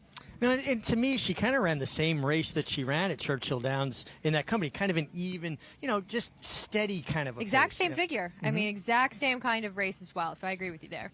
And then to her outside is the 12, Miss Chocolate, who's turning back in distance, and I know that's something that I know Andy likes it, and you as well. I do. I think I learned from the school of Andy Sterling as far as being such a sucker for that turn back angle. But as far as the December 27th effort, came off a tepid pace, 3-ride rally and no match, but I thought it was a decent step forward for her. And again, just judging from her physically, she got the blinkers on last time out, which I do think kind of helped her a bit. You can see that improvement, and I think it helped her sharpen her because she is a nervous type of filly. She was nervous the last time coming into the paddock, and she was still a bit nervous and antsy today, but much better behaved. A horse that kind of piqued my interest was the 10, Paroli. You got to look at her in the paddock. She was a little bit, amped up, and Ramo quite actually took her into his own hands. She did. Reluctant to go inside the paddock. A pony guided her in so she would be able to, get in there a little bit easier. She sports that shadow roll, another one to get the Lasix for the very first time. And I think a key about this too, Meg, is something that we talked about off camera, identifying the speed of this race and trying to figure out who goes. I ultimately think the number 8 in the Peter Miller barn will be likely the speed of this group. We'll see if the number 10 could potentially be a little bit more tactical as she was, a little bit more forwardly placed on the debut now with those improvements. Honestly, that's where I'm going to land. It's her first try against Arkansas breds. It looked to me like she settled pretty nicely once she got on the racetrack. And a lot of times, I think riders make a mistake when they've got a horse that's really nervous and bunched up. They'll tend to be quiet with them in the post-race. I feel the opposite works better. Let them have a good gallop. Get over to the backstretch, then allow them to kind of, kick their feet out, catch their breath a little bit. I think that they need to expel a little bit of that nervous energy. Exactly, it puts. And I believe Flavia Pratt actually did the exact same thing with Rancho Santa Fe on Saturday, and I know that's something I loved to see. But I don't know about you, Meg, but I've had some fun today. Oh, it's been a great day of racing, and the horses are loading in the gate. I think we're wrapping up, though, so you're going to have to go check out the result. Guys, tell me, where can we get the result? Oh, we're staying for this race. I'm sorry. I completely misunderstood my direction, so I apologize. Yeah, we've had a great time. Horses are loading. Last time today at Oaklawn Park. Avery County going in. Then Artemis Sparkles, Miss Chocolate, Breaker Wave. Waiting for Breaker Wave.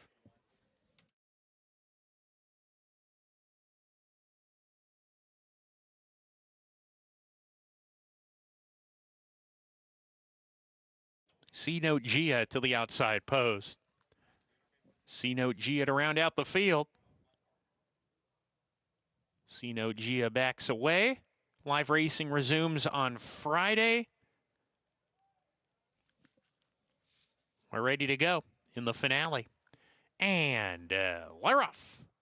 Miss Chocolate broke sharply today on the lead. Rockin' the Lane is quick as well. Whispering Charm moving up to come and challenge now. Whispering Charm, Rockin' Lane with a head in front. Artemis Sparkles moving forward down on the inside. Valeska's Promise in the 4th position. Miss Chocolate just passed her. Then comes Stevie Kicks, who's coming to split horses. Passes a weakening Valeska's Promise down the backstretch run. AV County also in that group. Paroli in midfield going into the far turn. Gap of 5. Praise Paulina. C-Note Gia is second to last, and Bees Luck is at the back as they round the far turn. Rockin' the lane, 3 furlongs to go. Half length in front. Artemis Sparkles is second. Whispering Charm getting going 3 wide. Here she comes to come and challenge at the quarter pole. Rockin' the lane, a narrow lead here. Whispering Charm moving up as they come to the top of the stretch. Artemis Sparkles is giving way. Miss Chocolate also losing position. Breaker Waves coming on as they come down the stretch here. Whispering Charm, narrow lead. Rockin' the lane is second now, and Whispering Charm has a head in front, but Rockin' Lane's coming back. Rockin' the lane on the inside reclaims the lead. Whispering Charm is second, and Breaker Wave's trying to get there too. Breaker Wave might pick him up. It's going to be pretty tight. Rockin' the lane got it. Rockin' the lane narrowly over Breaker Wave, and then came Whispering Charm in Avery County. Very tight finish here. Have the official order on NYRABets.com. You can catch it there. We're back next Friday, 3 Eastern. Excuse me. Hope you enjoyed our weekend coverage. Hope you enjoy the Super Bowl. Everyone watching, it was Roll On Big Joe and the King Cotton. Philly Crystal able to go back-to-back. Christian Torres aboard for that victory in race 9. Enjoy the game. We'll see you on Friday.